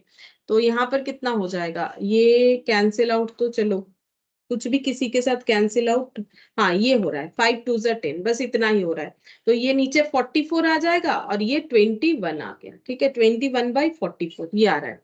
ये हो गया एक डिफेक्टिव आइटम सिलेक्ट होने का जो है प्रोबेबिलिटी। अच्छा, अगर 2 डिफेक्टिव आइटम सिलेक्ट हो तो उसका प्रोबेबिलिटी क्या है, तो यहाँ पर हो जाएगा 12C3, कितने डिफेक्टिव आइटम थे टोटल, 5, 5 में से कोई भी 2, तो 5C2, और इसका मतलब टोटल 3 ड्रॉ करना है, तो 7 नॉन डिफेक्टिव में से एक मिलना चाहिए, तो 2 इंटू 1 5 इंटू 6 7/1, यानी 7 हो जाएगा, 3 2 1 और 12 11 और 10, ठीक है, 12 11 और 10, देखते हैं कितना आएगा, 5 into 3 into 7, 2 into 11 into 10, 5 1 1 0, 21 divided by 110 आ रहा है, ठीक है। अच्छा, ये और भी कैंसिल आउट होता क्या, देख लेते। 2 × 11 × 10 और 5 × 3 × अच्छा, ये मैंने गलत लिखा है ना, 5 × 6 लिख दिया, सॉरी। ये मेरा होना चाहिए 5 × 4, तो ये 2 हो जाएगा। तो 5 × 2 × 7, हाँ ये ठीक करना पड़ेगा, मैंने गलत लिख दिया है। 5 × 2 × 7 बच रहा है, ठीक है। तो यहाँ पर 5, ये जो कैंसिल आउट हो रहा है, 5 2 × 10 हो रहा है, 5 2 × 10 हो रहा है, और 2 कैंसिल आउट हो जा रहा है, तो बच कितना रहा है, 7/22, ठीक है, 7/22। और प्रोबेबिलिटी ऑफ 3 डिफेक्टिव आइटम कितना होगा, तो टोटल 12 में से 3 ड्रॉ करेंगे, 3 डिफेक्टिव यानी 5 में से 3 मिलना चाहिए, ठीक है, 5 में से 3। तो ये हम लोग का तीनों का तीनों डिफेक्टिव, और मैक्सिमम तो 3 ही ड्रॉ कर सकते हैं, तो और तो कुछ लिखना नहीं है। तो 3 2 1, 3 2 1, 5 4 और 3, 12 11 और 10, ठीक है। 3 2 1, 3 2 1 कैंसिल, ऊपर क्या बचा है, 5 4 और 3, और नीचे बच रहा है 12 11 और 10। देखते कितना होगा। 4 × 3, 12 से कैंसिल आउट कर दिया, 2, मतलब 1/22 आया, ठीक है, 1/22। चलो, सभी आंसर्स मिल गए हमें, बस यहाँ पर पुट कर देना है। तो पहला 7/44, और 1 वाला आंसर 21/44, तो यहाँ पर लिख दिया मैंने 21/44। अच्छा, सेकेंड मतलब 2 होगा ऐसा, 7/22 और 1/22, यहाँ पर लिख देते हैं 7/22 और 1/20, ठीक है।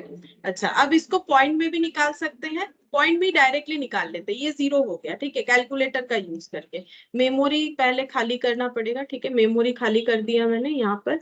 अच्छा, ये 21 ये देखो, 1 × 21 मतलब 21 / 44, तो कितना हो जाएगा, कुछ इतना 0.4772, ठीक है, 0.4727 है, तो मैंने 3 लिख दिया, 4 डिजिट तक लिया है, ठीक है। फिर ये है 2 × 7। अच्छा, इसको पहले कर लेते हैं मेमोरी प्लस, ठीक है। अच्छा, फिर हो जाएगा 2 × 7 / 22, तो ये आ रहा है 0.3663, ठीक है, 0.3664 कर देते हैं, क्योंकि 6 3 के बाद ऐसे है, तो इसको कर लेते हैं मेमोरी प्लस। और 3/22, 3 × 1 3 होगा, 3 / 22, तो ये आ रहा है हम लोग का 0.1363, 0.13636 है, तो हम इसको 4 कर लेते हैं। इसको भी मैंने कर लिया मेमोरी प्लस, अब मेमोरी रिकॉल करेंगे, आंसर मिल जाएगा। 1.25 आ रहा है, ठीक है, आंसर आ रहा है 1.25।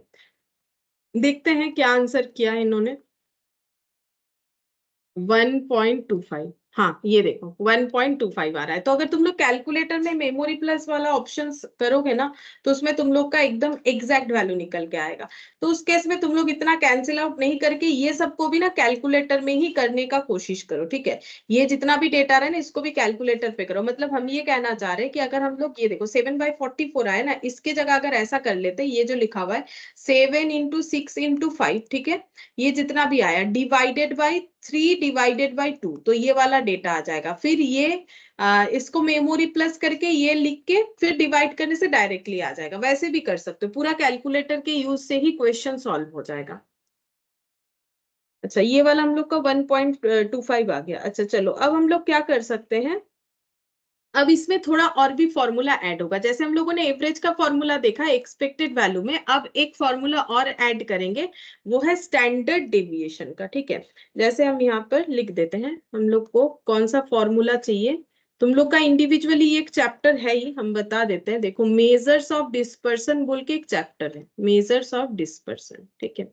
मेजर्स ऑफ डिस्पर्सन का मतलब होता है, वहां तो हम डिटेल्स में बोलेंगे, लेकिन यहाँ थोड़ा सा मुझे बोलना पड़ेगा, तो इसीलिए मैंने यहाँ पर मेजर्स ऑफ डिस्पर्सन एक बार थोड़ा सा डिस्कस करने का सोचा है। देखो, यहाँ पर हम लोगों को डिस्पर्सन का मतलब क्या होता है, स्कैटरनेस ऑफ द डेटा, ठीक है, स्कैटरनेस ऑफ डेटा मतलब एक डेटा के साथ दूसरे डेटा का गैप कितना है, वो फाइंड आउट करने के लिए स्टैटिस्टिक्स में जो मेजरमेंट यूज होता है उसको हम लोग बोलते हैं डिस्पर्सन, ठीक है। जैसे कि मान लो 10 के बाद 20 है, फिर 30 है, मतलब इसमें स्कैटरनेस कितना है 10, इसमें कितना है 10 प्लस 10 है, मतलब इनमें जो डिफरेंसेस है 10 से 20 का प्लस 10 है, 20 से 30 का प्लस 10 है। इस तरीके की चीजों को मेजर्स करने के लिए अलग अलग मेथड होता है डिस्पर्सन में, जिसमें सबसे ज्यादा जो मतलब एप्रोप्रिएट मेथड है वो है एसडी। एसडी का मतलब होता है स्टैंडर्ड डेविएशन। ये सब तुम लोग नॉर्मली आजकल जो है 9-10 के मैथ्स में भी रहता है तो सुने होंगे, ठीक है।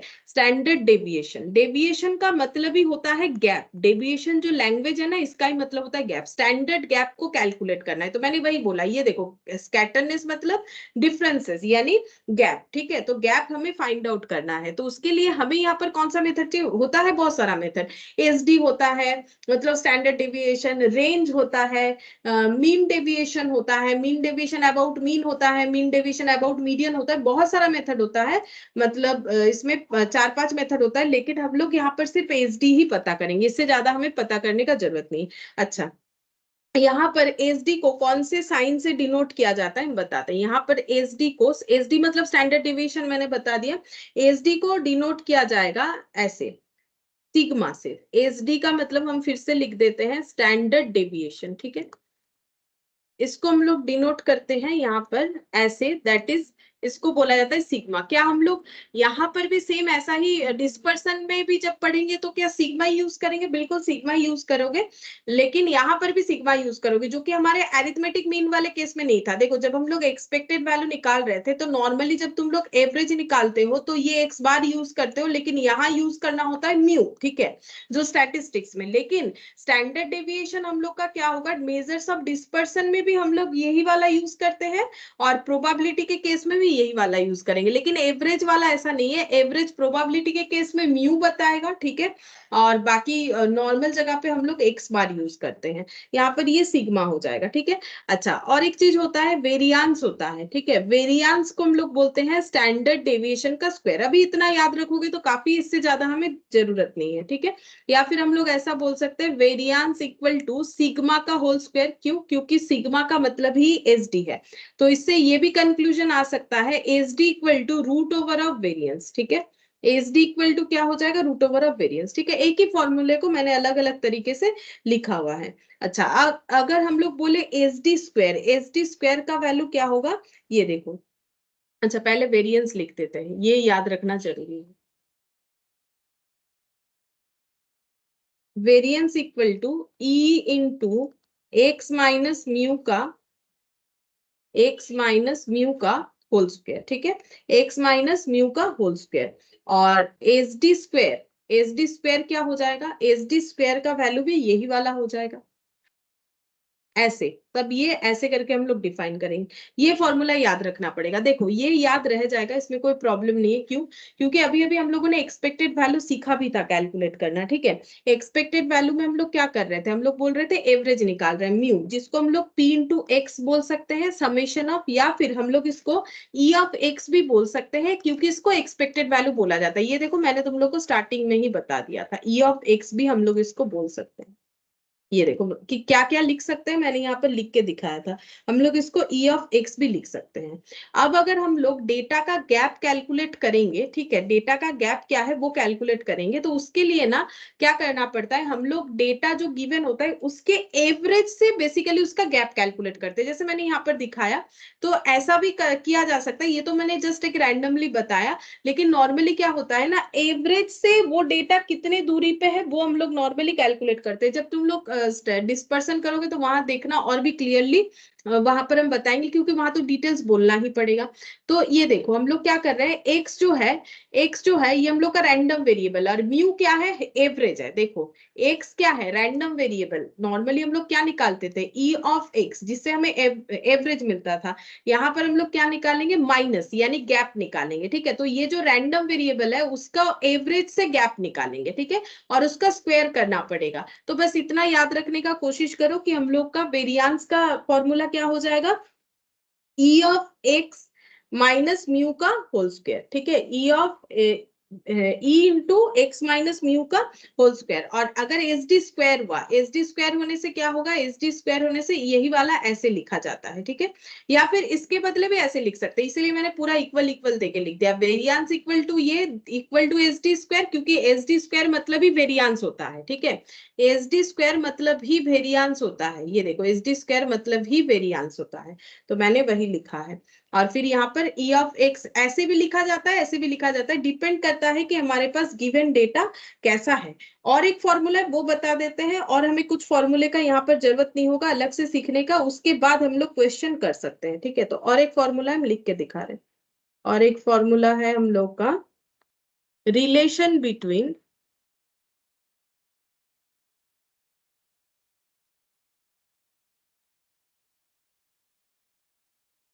H D of X and H D of Y, ठीक है। तो अभी लिख लो, समझ में आ जाएगा, जब हम क्वेश्चन बताएंगे तो क्लियरली समझ में आएगा, ऐसा नहीं है कि नहीं आएगा। ये ठीक है, H D of Y equal to mod of B standard deviation of X. अभी लिख लो, ये जितना भी लिखे हो अभी लिख लो, समझ में आ जाएगा, कोई भी एक क्वेश्चन हम लोग लेंगे तो समझ में आएगा। तो ये देखो 15.27 जो क्वेश्चन से मैंने तुम लोग को एग्जाम्पल दिया था ना, ये देखो स्टार्टिंग में आज वही वाला, ये देखो, an unbiased coin is tossed 3 times, find the expected value of the number of heads and also its standard deviation. तो देखो मैंने यहाँ पर एक्सपेक्टेड वैल्यू तो तुम लोग को कैलकुलेट करके दिखा ही दिया था इसी क्वेश्चन का, ये देखो एक्सपेक्टेड वैल्यू हम लोगों ने दिखा दिया था, यहाँ पर कितना आया था 1.5। चेक करते हैं हम लोग का सही आया था कि नहीं, एक्सपेक्टेड वैल्यू 1. ये रहा 1.5, ठीक है, ये एक्सपेक्टेड वैल्यू होगा। फिर हमें बोला कि निकाल के दिखाओ इसका स्टैंडर्ड डेविएशन, ठीक है, स्टैंडर्ड डेविएशन भी निकाल के दिखाओ, तो हम बताते हैं, देखो कैसे होगा।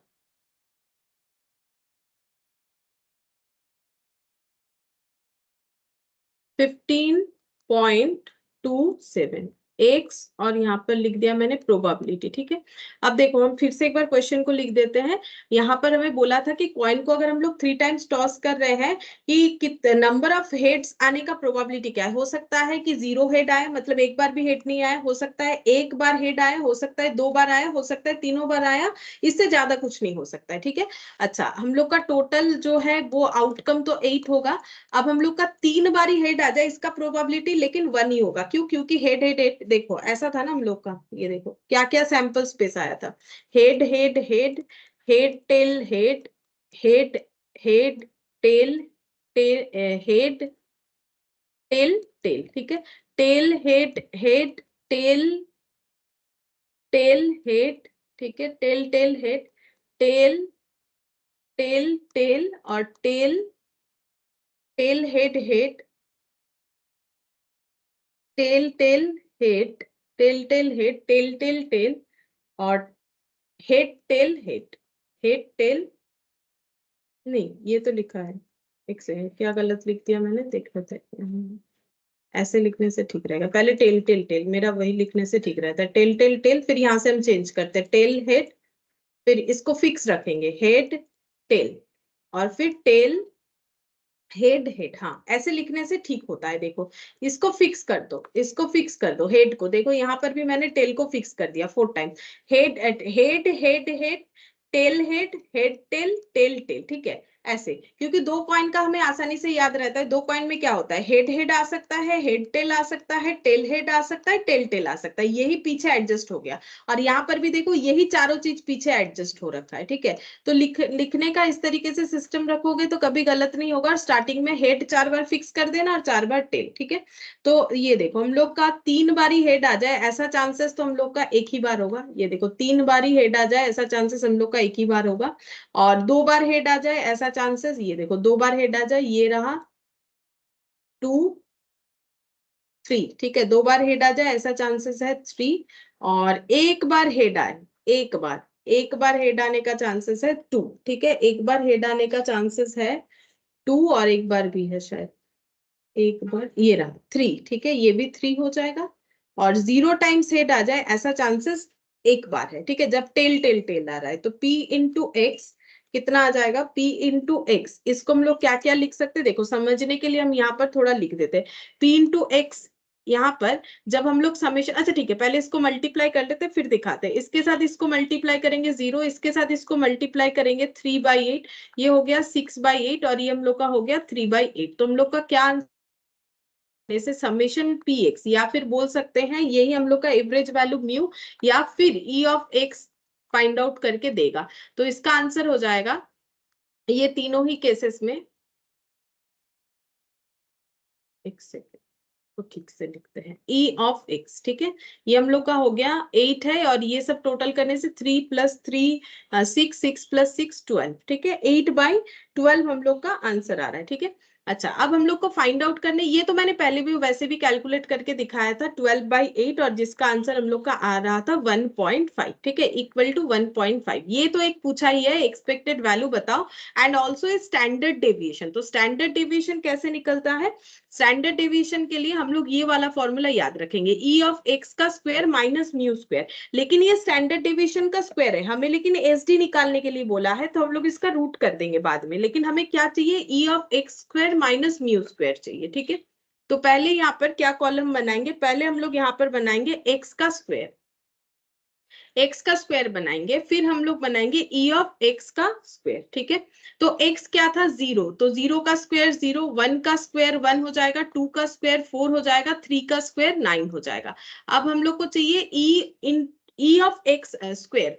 तो देखो, P इंटू एक्स का मतलब क्या होता है? P इंटू एक्स का मतलब ई ऑफ एक्स ही तो होता है, एक्सपेक्टेड वैल्यू ही तो होता है। इसका समेशन करने से, समेशन करने के बाद तो वही निकल के आता है ना।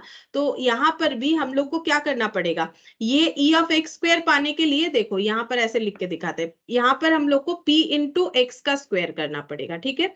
जैसे p x किया वैसे p और x का स्क्वायर होगा, तो 1/8 इंटू 0 0 हो जाएगा, 3/8 इंटू 1 3/8 हो जाएगा, 3/8 इंटू 4 12/4 हो जाएगा, 9 1/8 इंटू 9 9/8 हो जाएगा, ठीक है। अब हम लोग करेंगे इसका टोटल। तो टोटल करने पे जैसे ये समेशन पी एक्स होता है, तो ये हो गया समेशन पी एक्स का स्क्वायर, और इसको हम लोग क्या बोलेंगे? इसको हम लोग बोलेंगे फिर म्यू का स्क्वायर, मतलब इसको हम लोग ऐसे बोल सकते हैं यहाँ पर ई ऑफ एक्स का स्क्वायर, ये बोलेंगे, ठीक है, ई ऑफ एक्स का स्क्वायर। अब देखते हैं कितना आएगा, 12 + 3 15, 15 + 9 24 आ रहा है, ठीक है, 24। लेकिन ये सब तो ऐड कैसे करें इसमें? 8, एक सेकेंड, मैंने यहाँ 4 क्यों लिख दिया? 8 होगा ना, ये देखो, p इंटू एक्स का स्क्वायर, तो 8 ही है हर जगह पे, यहाँ पर भी मुझे 8 लिखना चाहिए। तो 3 + 9 12, 12 + 12 24/8, यानी आंसर हम लोग का कितना आ रहा है? 3 आ रहा है, ठीक है। अच्छा, अब हम लोगों को एस डी निकालने बोला है, तो देखो दोनों आंसर ही लिख देते हैं। एक्सपेक्टेड वैल्यू ऐसे लिखते हैं, expected value of getting head is 1.5, ठीक है, expected value of getting hit. और एस डी और देखो बोला है एंड ऑल्सो स्टैंडर्ड डेविएशन, तो स्टैंडर्ड डेविएशन का स्क्वायर क्या होता है? ई ऑफ एक्स का स्क्वायर माइनस म्यू का स्क्वायर। ये याद रखो, बस ये फॉर्मूला याद रखेंगे तो हमारा क्वेश्चन आसानी से सॉल्व होगा। तो ई ऑफ एक्स का स्क्वायर अभी अभी हम लोगों ने निकाला, इसका वैल्यू आया है 3, और म्यू मतलब ये वाला, ठीक है, ये म्यू है, ये म्यू है, ये देखो 1.5 का होल स्क्वायर। तो हम लोगों ने क्या करना है, इसको 1.5 का स्क्वायर करेंगे, -3 कर लेंगे, आंसर आ गया 0.75। पॉजिटिव ही आ रहा है, ठीक है, नेगेटिव नहीं आ रहा है, वो मैंने रिवर्सली दिखाया इसीलिए। तो ये एस डी स्क्वायर आ रहा है, लेकिन ये एस डी नहीं आ रहा है, तो एस डी क्या हो जाएगा? √ऑफ 0.75 करना पड़ेगा, तो आंसर आ जाएगा। इस पे लगा लेते हैं रूट, तो ये हो गया 0.866, ठीक है। तो हम लोग यहाँ पर लिखेंगे 0.8666 है, तो 87 अप्रोक्स लिख देते हैं, 0.87 अप्रोक्स लिख देते हैं। एक बार पहले आंसर मैच करते, फिर एक बार दिखा देते हैं कि क्या क्या करना है हमें एस डी निकालने के लिए। ये देखो 0.87, ठीक है, 0.87 आ गया एस डी, यानी कि हम लोगों ने सिग्मा निकाल लिया। तो इसके लिए हम लोग को तो देखो फॉर्मूला तो याद रखना ही पड़ेगा, हम फिर से बताते हैं। एक्स पी और पी एक्स करने से हम लोग का आ जाता है म्यू, ठीक है, म्यू यानी एवरेज, जिसको हम लोग ई ऑफ एक्स बोलते हैं। और अगर हमें एस डी निकालना है तो हमें ये फॉर्मूला याद रखना है। ई of x square minus mu का होल स्क्वायर। तो म्यू तो हम लोग निकाल ही लेते हैं, म्यू मतलब हम लोग का क्या हो जाएगा, एवरेज। तो एवरेज जो निकलेगा उसका स्क्वायर करना है, क्योंकि मैंने अभी बोला कि डेटा का गैप निकालना पड़ेगा। एक्चुअली एसडी का जो मेथड है वहां पर हम लोग क्या करते हैं, गिवन डेटा का उसके एवरेज से गैप निकालते हैं, ठीक है। अच्छा, अब देखो यहाँ पर एक्सपेक्टेड वैल्यू हम लोग का क्या आ रहा है, अगर हम लोग डेटा का स्क्वायर करें, क्योंकि स्टैंडर्ड डेविएशन स्क्वायर रिलेटेड होता है, ताकि हम लोग माइनस को इग्नोर कर सके। वो सब डिटेल्स बताएंगे जब हम लोग वहां करेंगे। अभी इतना फॉर्मूला याद रखो, फिर उसके बाद उस कंसेप्ट के साथ मैच कर लेना कि फॉर्मूला ऐसा क्यों बना है, ठीक है। वो हम ज्यादा यहाँ एक्सप्लेन नहीं करें, बस फॉर्मूला तुम लोग को एक बार दिमाग में दे रहे हैं कि कैसे करना पड़ेगा। तो ई ऑफ एक्स का स्क्वायर करेंगे, तो ये क्या आया, ई ऑफ एक्स। तो ई ऑफ एक्स का स्क्वायर करने के लिए हमें क्या चाहिए, ई एक्स के लिए पी इंटू एक्स चाहिए, तो ई एक्स स्क्वायर के लिए पी इंटू एक्स स्क्वायर चाहिए, ऐसे याद रखो। तो p तो हमारे पास गिवन है, x का स्क्वायर बना लेंगे, ठीक है, फिर मल्टीप्लाई करेंगे, तो ये वैल्यू भी पता चल जाएगा, ठीक है। और ये तो पहले से ही पता है, फिर दोनों के अंदर डिफरेंस निकालेंगे तो हमें एस डी स्क्वायर का वैल्यू मिलेगा, एस डी नहीं मिलेगा, फिर उसका रूट करना पड़ेगा, तो हमें एस डी का आंसर मिल जाएगा। 15.27 का आंसर देखो हम लोग का आ गया, 0.87 इस तरीके से होगा। अच्छा, क्योंकि ऐसा एक कंसेप्ट हम लोगों ने सीखा, तो इस पे एक क्वेश्चन करके देखते हैं। देखो सेट सी का क्वेश्चन नंबर 20,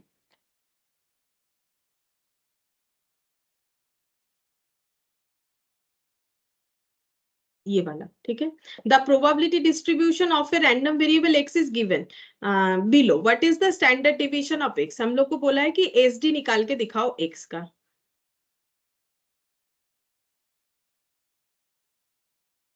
देखो एस डी कैसे निकालेंगे, अभी अभी हम लोगों ने सीखा, बस उसका प्रैक्टिस ही करना है हम लोग को, और कुछ नहीं। यहाँ पर देखो सेट सी क्वेश्चन नंबर 20, ठीक है। एक्स यहाँ पर लिखेंगे p, फिर हम लोग को फाइंड आउट करना पड़ेगा p इंटू एक्स, क्योंकि स्टैंडर्ड डेविएशन बोला है, तो p इंटू एक्स जैसे है वैसे ही हम लोग को p इंटू एक्स स्क्वायर भी फाइंड आउट करना पड़ेगा। तो x का स्क्वायर निकालेंगे, फिर p इंटू एक्स का स्क्वायर करना पड़ेगा, ठीक है।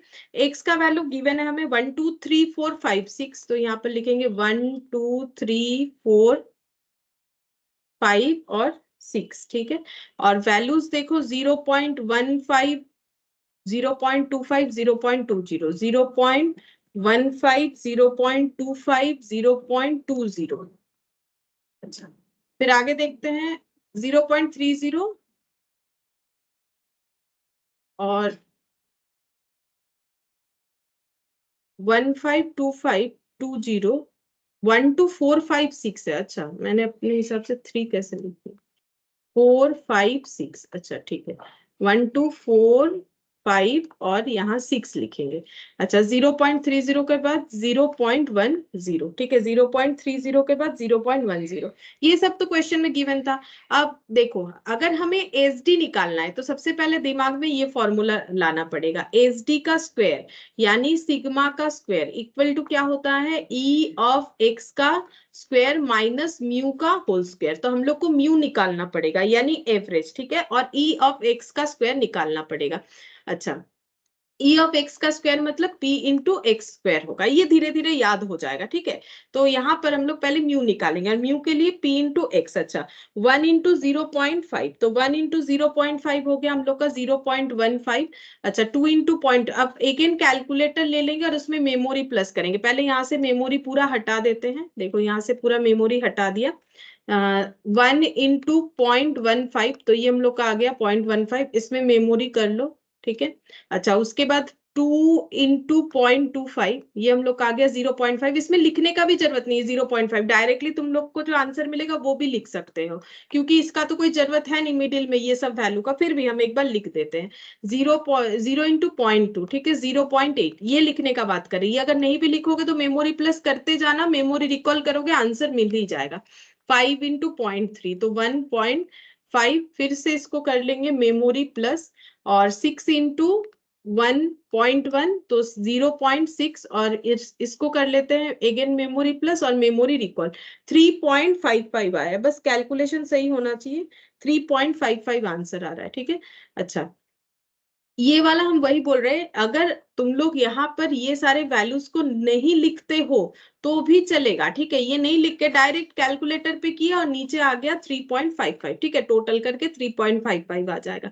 मतलब हम लोग को -3.55 का होल स्क्वायर करना पड़ेगा, ठीक है। अब 3.55 का होल स्क्वायर भी देख लेते कितना आता है। 12.6 ये आ रहा है कुछ ऐसा, 12.6025 ऐसा आ रहा है, ठीक है। मैंने डायरेक्टली सब लिख लिया। एक्स का स्क्वायर हो जाएगा 1 का स्क्वायर 1, 2 का स्क्वायर 4, 4 का स्क्वायर 16, 5 का स्क्वायर 25 और 6 का स्क्वायर 36। अच्छा, अब क्या करना है, p इंटू एक्स का स्क्वायर करना है, ठीक है। तो हम लोग यहाँ पर पहले मेमोरी को खाली करेंगे, ठीक है। मेमोरी को खाली करेंगे। अब यहाँ पर फिर से सेम तरीके से करते जाएंगे।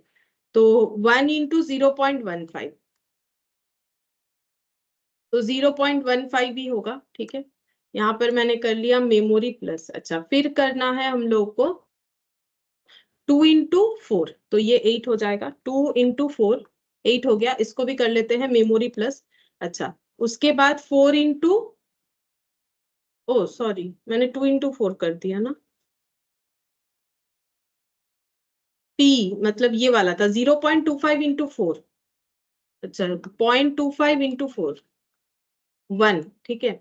अच्छा, अब ये ना मेमोरी प्लस मुझे पूरा हटाना पड़ेगा क्योंकि वहां पर गलत ऐड हो गया है। छोड़ो, कोई बात नहीं, हम ऐसे ही कर लेते हैं। 16 इंटू 0.2 ये हो गया 3.2। अच्छा, अब 0.3 इंटू 25, 25 इंटू 0.3 तो ये हो गया 7.5। और 36 इंटू 0.1 तो ये हो गया 3.6। तो 3.6 प्लस 7.5 प्लस 3.2 प्लस 1.15, तो हम लोग का आंसर आ रहा है 15.45, ठीक है। वहां मेरा थोड़ा गड़बड़ हो गया कैलकुलेट करते हुए, इसीलिए मैंने वो मेमोरी प्लस का हेल्प नहीं लिया, ठीक है। तुम लोग अगर सही सही करते हो तो मेमोरी प्लस बेस्ट तरीका है इस तरीके की चीजों को कैलकुलेट करने का, ठीक है। अब मेरा यहाँ थोड़ा सा गलत हो गया था कैलकुलेशन करते वक्त, ठीक है। फिर से मेमोरी हटाना पड़ता, तो 15.45। अब यहाँ पर हम लोग का आंसर आ गया 15.45। 15.45 माइनस 12.6025, तो ये हम लोग का आ रहा है 2.8475। ये एस डी स्क्वायर आया है, लेकिन हम लोग को चाहिए एस डी, तो रूट ओवर ऑफ 2.8475 होना चाहिए। इस पे रूट लगा लेते हैं तो देखते कितना आ रहा है, 1.68 आ रहा है, ठीक है। 1.687 ऐसा कुछ दिया है, मैंने 3 डिजिट लिख के अप्रोक्स लिख दिया। देखते हैं कौन सा आंसर मैच होता है। 1.687 मतलब ये वाला 1.69, ऑप्शन सी होगा। देखो, ऑप्शन सी हम लोग का मैच हो जाएगा, ठीक है। ऑप्शन सी 1.687, तो इस तरीके से हम लोग कर सकते हैं। अच्छा,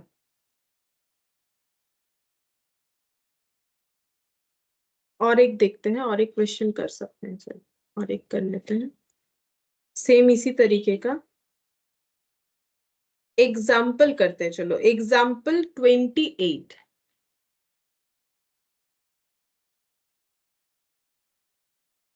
इसके जस्ट आगे वाला ये रहा। A random variable has, a random variable has has the following probability distribution, x दिया हुआ है और p दिया हुआ है। पूछा क्या है, find e of x minus e of x का होल स्क्वायर ऑल्सो ऑब्टेन, ये v फॉर वेरियांस है, वेरियांस ऑफ दिस वन, ठीक है। अच्छा, देखो कैसे होगा, पहले हम लोग समझते हैं क्वेश्चन को। क्वेश्चन में क्या क्या दे रखा है।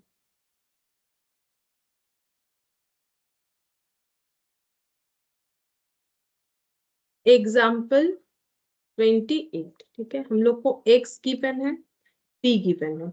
x का वैल्यू है 4, 5, 7, 8, 10, 4, 5, 7, 8 और 10। p का वैल्यू है 0.15, 0.20, 0.40, 0.15 और 0.10, ठीक है। अच्छा, अब हमें फाइंड आउट क्या करने बोला है, देखो फाइंड आउट करने बोला है e of x minus E of x का होल स्क्वायर। अच्छा, इसका मतलब पहले समझ लो तो समझ में आएगा कि क्वेश्चन में पूछा क्या है। हम लोग को बोला है फाइंड आउट करने के लिए x minus E of x और इसका होल स्क्वायर, ठीक है। तो ये बोल क्या रहा है, ये ई लिखो, देखो एक्स, ई ऑफ एक्स को हम लोग क्या लिख सकते हैं, म्यू लिख सकते हैं, इसका होल स्क्वायर। अब इसके होल स्क्वायर को हम लोग ऐसे डिस्ट्रीब्यूट कर सकते हैं, ठीक है। ये मैंने बताया हुआ है, देखो हम दिखाते हैं, मैंने बताया था ये वाला पॉइंट, देखो यहाँ पर, यहाँ पर ये देखो, यहाँ पर मैंने बताया था ई ऑफ एक्स माइनस म्यू का होल स्क्वायर, ठीक है। ई ऑफ एक्स माइनस म्यू का होल स्क्वायर, तो मैंने इस क्वेश्चन को देखो ट्रांसफर करके उसी में ला दिया, ठीक है। तो ये इसके बदले हम लोग ये वाला लिख सकते हैं, वो तो मैंने पहले ही बताया हुआ है, देखो इसको हम लोग ऐसे स्प्लिट कर सकते हैं, ई ऑफ एक्स का स्क्वायर माइनस म्यू का होल स्क्वायर, ठीक है। ऐसे हम लोग स्प्लिट कर सकते हैं। अच्छा, अब इसका मतलब बेसिकली हमें ये एस डी स्क्वायर या वेरिएंस जो भी बोलो, ये फाइंड आउट करने के लिए बोला है। इसका मतलब क्या है, एस डी स्क्वायर है, हमें डायरेक्टली नहीं बोला है, हमें जस्ट ये दे दिया है, हमें फाइंड आउट करने के लिए बोला है। तो हम लोगों को अगर म्यू मिल जाता है तो उसका स्क्वायर कर देंगे, ई ऑफ एक्स का स्क्वायर निकालेंगे, मतलब यहाँ पर पी एक्स निकालना पड़ेगा और एक्स का स्क्वायर निकालेंगे, फिर पी इंटू एक्स का स्क्वायर निकालेंगे, तो आंसर आएगा, ठीक है। तो p इंटू एक्स, तो 4 इंटू 0.5, देखते हैं कितना आता है, 4 इंटू 0.5 हम लोग का आ जाएगा 0.60 आना चाहिए, ठीक है। ये देखो मेमोरी क्लीन है, ठीक है। चलो यहाँ पर करना स्टार्ट करते हैं। 0.15 इंटू 4, तो ये हम लोग का आ गया 0.6। अब कर लेते हैं मेमोरी प्लस 5 इंटू 0.2, तो ये आ जाता है 1। फिर से कर लेते हैं मेमोरी प्लस, ठीक है। अच्छा, 7 इंटू 0.4, तो ये आ गया 2.8। कर लेते हैं मेमोरी प्लस। अच्छा, फिर 8 इंटू 0.15, 1.2 मेमोरी प्लस, और 10 इंटू 0.1, 1 मेमोरी प्लस। अच्छा, अब मेमोरी रिकॉल भी कर लेते हैं। 6.6 आ रहा है, ठीक है, 6.6 आ रहा है, ये 1 है, 6.6 आ रहा है, p इंटू एक्स। मतलब हम लोग को म्यू का वैल्यू मिल गया 6.6 का whole square, into equal to कर लेते हैं 43.56 आएगा, 43.56। अब कैलकुलेट करके देना है E into E of x का स्क्वायर, मतलब हम लोग को पहले एक्स का स्क्वायर कैलकुलेट करना है, तो कर लेते हैं। एक्स का स्क्वायर हम लोग का हो जाएगा 4 का स्क्वायर 16, 5 का स्क्वायर 25, सॉरी, हाँ ठीक है, तो लिखा है मैंने 4 का स्क्वायर, हाँ ठीक है 16, 5 का स्क्वायर 25, 7 का स्क्वायर 49, 8 का स्क्वायर 64 और 10 का स्क्वायर 100। अब मल्टीप्लाई होगा p इंटू एक्स का स्क्वायर, मतलब 16 इंटू 0.15, तो 2.4 आ रहा है, ठीक है। अच्छा, इस पे भी तो मेमोरी प्लस कर लेंगे, मेमोरी पहले मेमोरी से यहाँ हटाते, चलो अब मेमोरी प्लस कर लिया 2.4। अच्छा, p इंटू एक्स का स्क्वायर 25 इंटू 0.2, तो ये आ रहा है 5, ठीक है। यहाँ पर कर लेते हैं मेमोरी प्लस। अच्छा, 0.4 इंटू 49, 19.6, फिर से कर लेंगे मेमोरी प्लस। 0.15 इंटू 64, तो ये आ गया 9.6 मेमोरी प्लस, और 0.10 इंटू 100, 0.1 इंटू 100, ठीक है। तो ये आ रहा है 10 आ रहा है। इसको भी कर लेते हैं मेमोरी प्लस और मेमोरी रिकॉल, 46.6 आ रहा है, ठीक है। ये सबका टोटल आ रहा है 46.6, ये 10 है, ठीक है। ये हम इसीलिए लिखवा दे रहे तब, ताकि जब भी क्वेश्चन देखोगे तो समझ में आएगा कि कैसे करके, अदरवाइज हम डायरेक्टली इसमें मेमोरी रिकॉल करके 46.6 भी लिख सकते हैं। तो यहाँ पर हो गया 46.6, 46.6 माइनस 43.56, तो ये आंसर आ रहा है 3.04, ठीक है, 3.04 आ रहा है, ठीक है।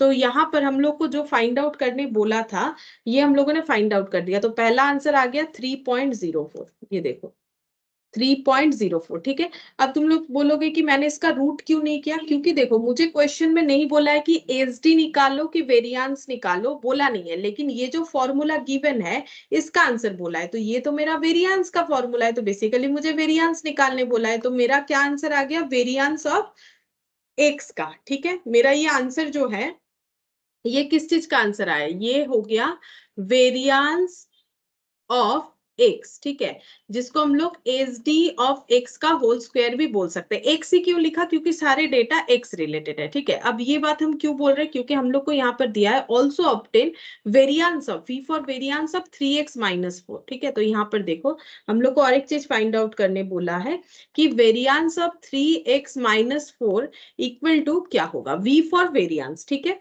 अच्छा, तो इसका मतलब ये एक इक्वेशन दिया हुआ है, ठीक है, ये एक इक्वेशन दिया हुआ है, जैसे इक्वेशन का जनरल फॉर्म क्या होता है, y equal to a plus b x होता है, ठीक है।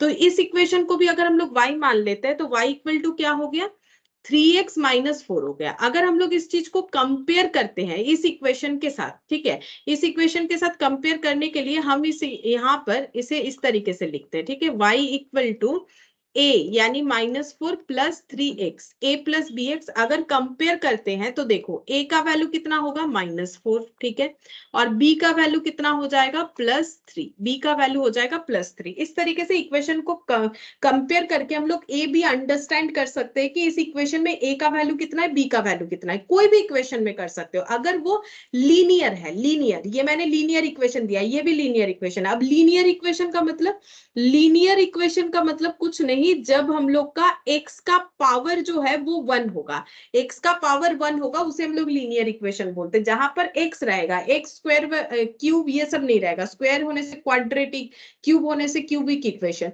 तो लीनियर इक्वेशन का जनरल फॉर्मेट ये वाला होता है, y equal to a plus b x, जहां पर a और b हम लोगों का कांस्टेंट होता है, x का वैल्यू वेरी कर सकता है। तो यहाँ पर इस इक्वेशन में a का वैल्यू है -4 और b का वैल्यू है +3, ठीक है। b का वैल्यू हम लोग का कितना है, +3, ये हम लोगों ने फाइंड आउट किया, b का वैल्यू +3। अब इससे बेनिफिट क्या होगा, अब अगर हमें बोल रहा है कि इसका वेरिएंस निकालो, मतलब हम लोग ये बोल सकते हैं कि अगर मैंने इसको y मान लिया है तो वेरिएंस ऑफ y निकालने के लिए बोला जा रहा है, क्योंकि मैंने तो इसको y मान लिया है, ठीक है। अच्छा, अब हम लोगों ने देखा था कि एक रिलेशन मैंने तुम लोग को लिखवाया था, S D of Y equal to mod of b into S D of x, ठीक है। अब वेरिएंस और एसडी में एक रिलेशन है, क्या रिलेशन है कि वेरिएंस जो है, वेरिएंस इक्वल टू होता है एसडी का स्क्वायर। तो अगर मुझे एसडी ऑफ वाई मिल जाए तो हम वेरिएंस ऑफ वाई भी निकाल सकते हैं। तो हम ऐसा कर सकते हैं, यहाँ पर SD of Y equal to mod of b, mod of b का मतलब बी का वैल्यू कितना है, +3 है। ये देखो यहाँ से हम लोगों ने बी का वैल्यू निकाला, और स्टैंडर्ड डेविएशन ऑफ एक्स कितना होगा, कैसे निकाले, हम लोगों ने वेरिएंस ऑफ एक्स तो निकाल ही रखा है, वेरिएंस ऑफ एक्स हम लोगों ने कितना निकाला है, 3.04। तो वेरिएंस का अगर रूट कर देंगे तो स्टैंडर्ड डेविएशन मिल जाएगा। अब देखते हैं कितना आएगा, 3.04 का रूट लगा लेते हैं, ठीक है। ये जितना भी आया, ठीक है, ये आ रहा है 1.74, और ये हो जाएगा, ये देखो ऐसे होगा, मॉड मॉड के अंदर +3 है तो ये बाहर आएगा तो भी ये +3 ही होगा, ठीक है। अगर ये -3 भी होता तो मॉड के बाहर आने से माइनस नहीं होके प्लस ही होता, ये वाला हमेशा याद रखो। मॉड्यूलस में अगर कोई नंबर है तो मॉड के बाहर आने से वो पॉजिटिव रहेगा, चाहे वो नंबर पॉजिटिव हो या नेगेटिव हो। मॉड के अंदर अगर पॉजिटिव नंबर है तो बाहर आएगा तो पॉजिटिव होगा, अगर नेगेटिव भी है तो बाहर आएगा तो पॉजिटिव ही होगा।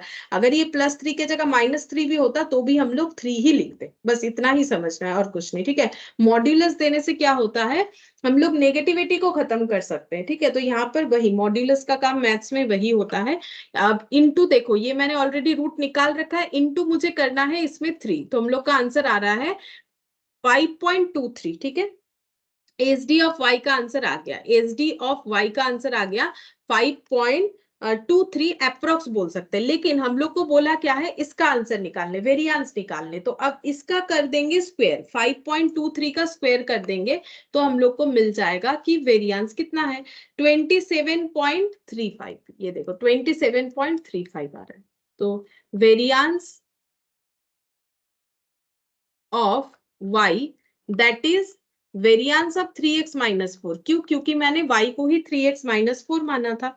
ये हम लोग का आंसर निकल के आ रहा है कुछ इतना, 27.35, 27. 27.35 चेक करते हैं एक बार, ये देखो 27.35 हो रहा है कि नहीं। हाँ ये देखो 35 इन्होंने 36 किया है, 35 को 36 किया है, ठीक है। हम फिर से एक बार इस पॉइंट को बता देते हैं। ये देखो हम लोग को दो चीज हमेशा याद रखना है, देखो एस डी स्क्वायर मतलब होता है वेरियांस, ठीक है। तो वेरियांस मतलब होगा root over of S D, इसी पे ये क्वेश्चन बेस्ड है। तो हम लोग को पहले क्वेश्चन में दिया था कि ये निकालने के लिए ई of x minus E of x का होल स्क्वायर, तो हमें खुद से समझना पड़ेगा कि ये हमें क्या फाइंड आउट करने बोला है। तो ई ऑफ एक्स जैसे है, ई ऑफ एक्स का मतलब हमें पता है म्यू का स्क्वायर, अगर हम लोग इसको एलाबोरेट करते हैं तो ये कुछ ऐसा बन जाता है, ठीक है। तो हम लोग को म्यू स्क्वायर निकालना है, ई ऑफ एक्स का स्क्वायर, तो हम लोगों ने वो सब निकाला। तो अल्टीमेटली हम लोग का क्या निकल के आया, ये हम लोग का वेरियांस का फॉर्मूला था, तो हमें वेरियांस मिल गया, क्योंकि सब एक्स रिलेटेड डेटा है तो हमें एक्स का वेरियांस मिल गया, ठीक है। अब आगे हम लोग को क्या दिया है, हम लोग को वेरियांस ऑफ इस इक्वेशन का वेरियांस निकालना है, इस इक्वेशन का वेरियांस निकालना है। इस इक्वेशन को हम लोग y मान लेते हैं, और है कैसा इक्वेशन, लीनियर, क्यों, क्योंकि x का पावर 1 है। अब जनरल इक्वेशन होता है y equal to a plus b x, ठीक है। अब इसके साथ अगर हम लोग कंपेयर करते हैं तो bx तो 3x मतलब b का वैल्यू है +3 और a का वैल्यू है, क्योंकि प्लस है, ये इक्वेशन प्लस फॉर्मेट में होता है, तो a का वैल्यू हम लोग का -4 हो गया। अब हमें एक रिलेशन पता होना चाहिए, देखो ये याद रखना पड़ेगा, S D of Y equal to mod of b into S D of x होता है, ठीक है।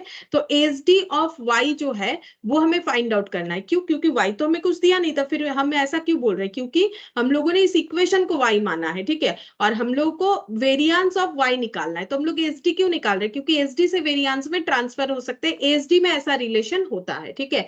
कि अगर एक एक्स का हमें एस डी पता है तो वाई का एस डी कैसे निकाला जाएगा, तो मॉड ऑफ बी का वैल्यू पुट कर दिया, मॉड में कोई भी डेटा रहे पॉजिटिव नेगेटिव आंसर पॉजिटिव ही आएगा।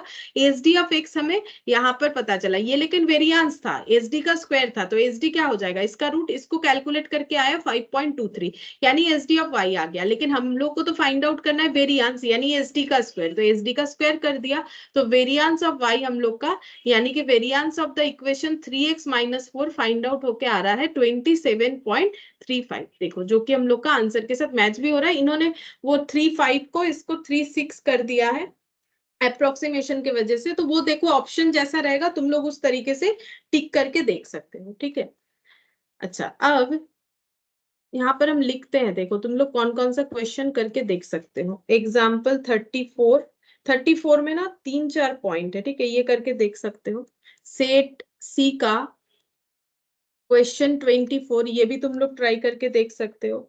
सेट ए का 53, सेट ए का 53 नंबर क्वेश्चन, ठीक है। सेट सी का क्वेश्चन 22, सेट सी का क्वेश्चन 22, ठीक है। अच्छा एग्जाम्पल 32 ये वाला देख सकते हो, ये तो किया हुआ होगा लेकिन ये भी चेक करके देख सकते हो। सेट बी का क्वेश्चन ये लिख लेते हैं, देखो क्या क्या तुम लोग कर सकते हो। सेट बी का क्वेश्चन 22, अगेन सेट बी का क्वेश्चन 23, सेट ए का क्वेश्चन 42 ये करके देख सकते हो। सेट ए का क्वेश्चन 54, 42 के बाद सेट ए का ही क्वेश्चन 54, सेट ए का ही क्वेश्चन 45 ये भी किया जा सकता है, सेट ए का ही 44 नंबर। अच्छा सेट सी का 14, सेट सी का 14 नंबर क्वेश्चन, सेट सी का 14 नंबर, सेट ए का और एक क्वेश्चन यहाँ पर एडिशन हो जाएगा 55 नंबर। बस लास्ट नेक्स्ट क्लास में हम लोग बस इतना ही क्वेश्चन करेंगे, ये सब हम तुम लोग को होमवर्क देते हैं, और यही वाला क्वेश्चन हम लोग नेक्स्ट क्लास में करेंगे, जितना टाइम लगेगा उतना ही, उसके बाद हम लोग का ये प्रोबेबिलिटी चैप्टर कंप्लीट हो जाएगा, ठीक है। बस इतना ही तुम लोग को करना पड़ेगा, तो तुम लोग घर पे भी एक बार देख सकते हो, बाकी हम नेक्स्ट क्लास में ये वाला करवा देंगे, ठीक है। फिर आज इतना ही करते हैं, थैंक यू मैम। ठीक है, बाय।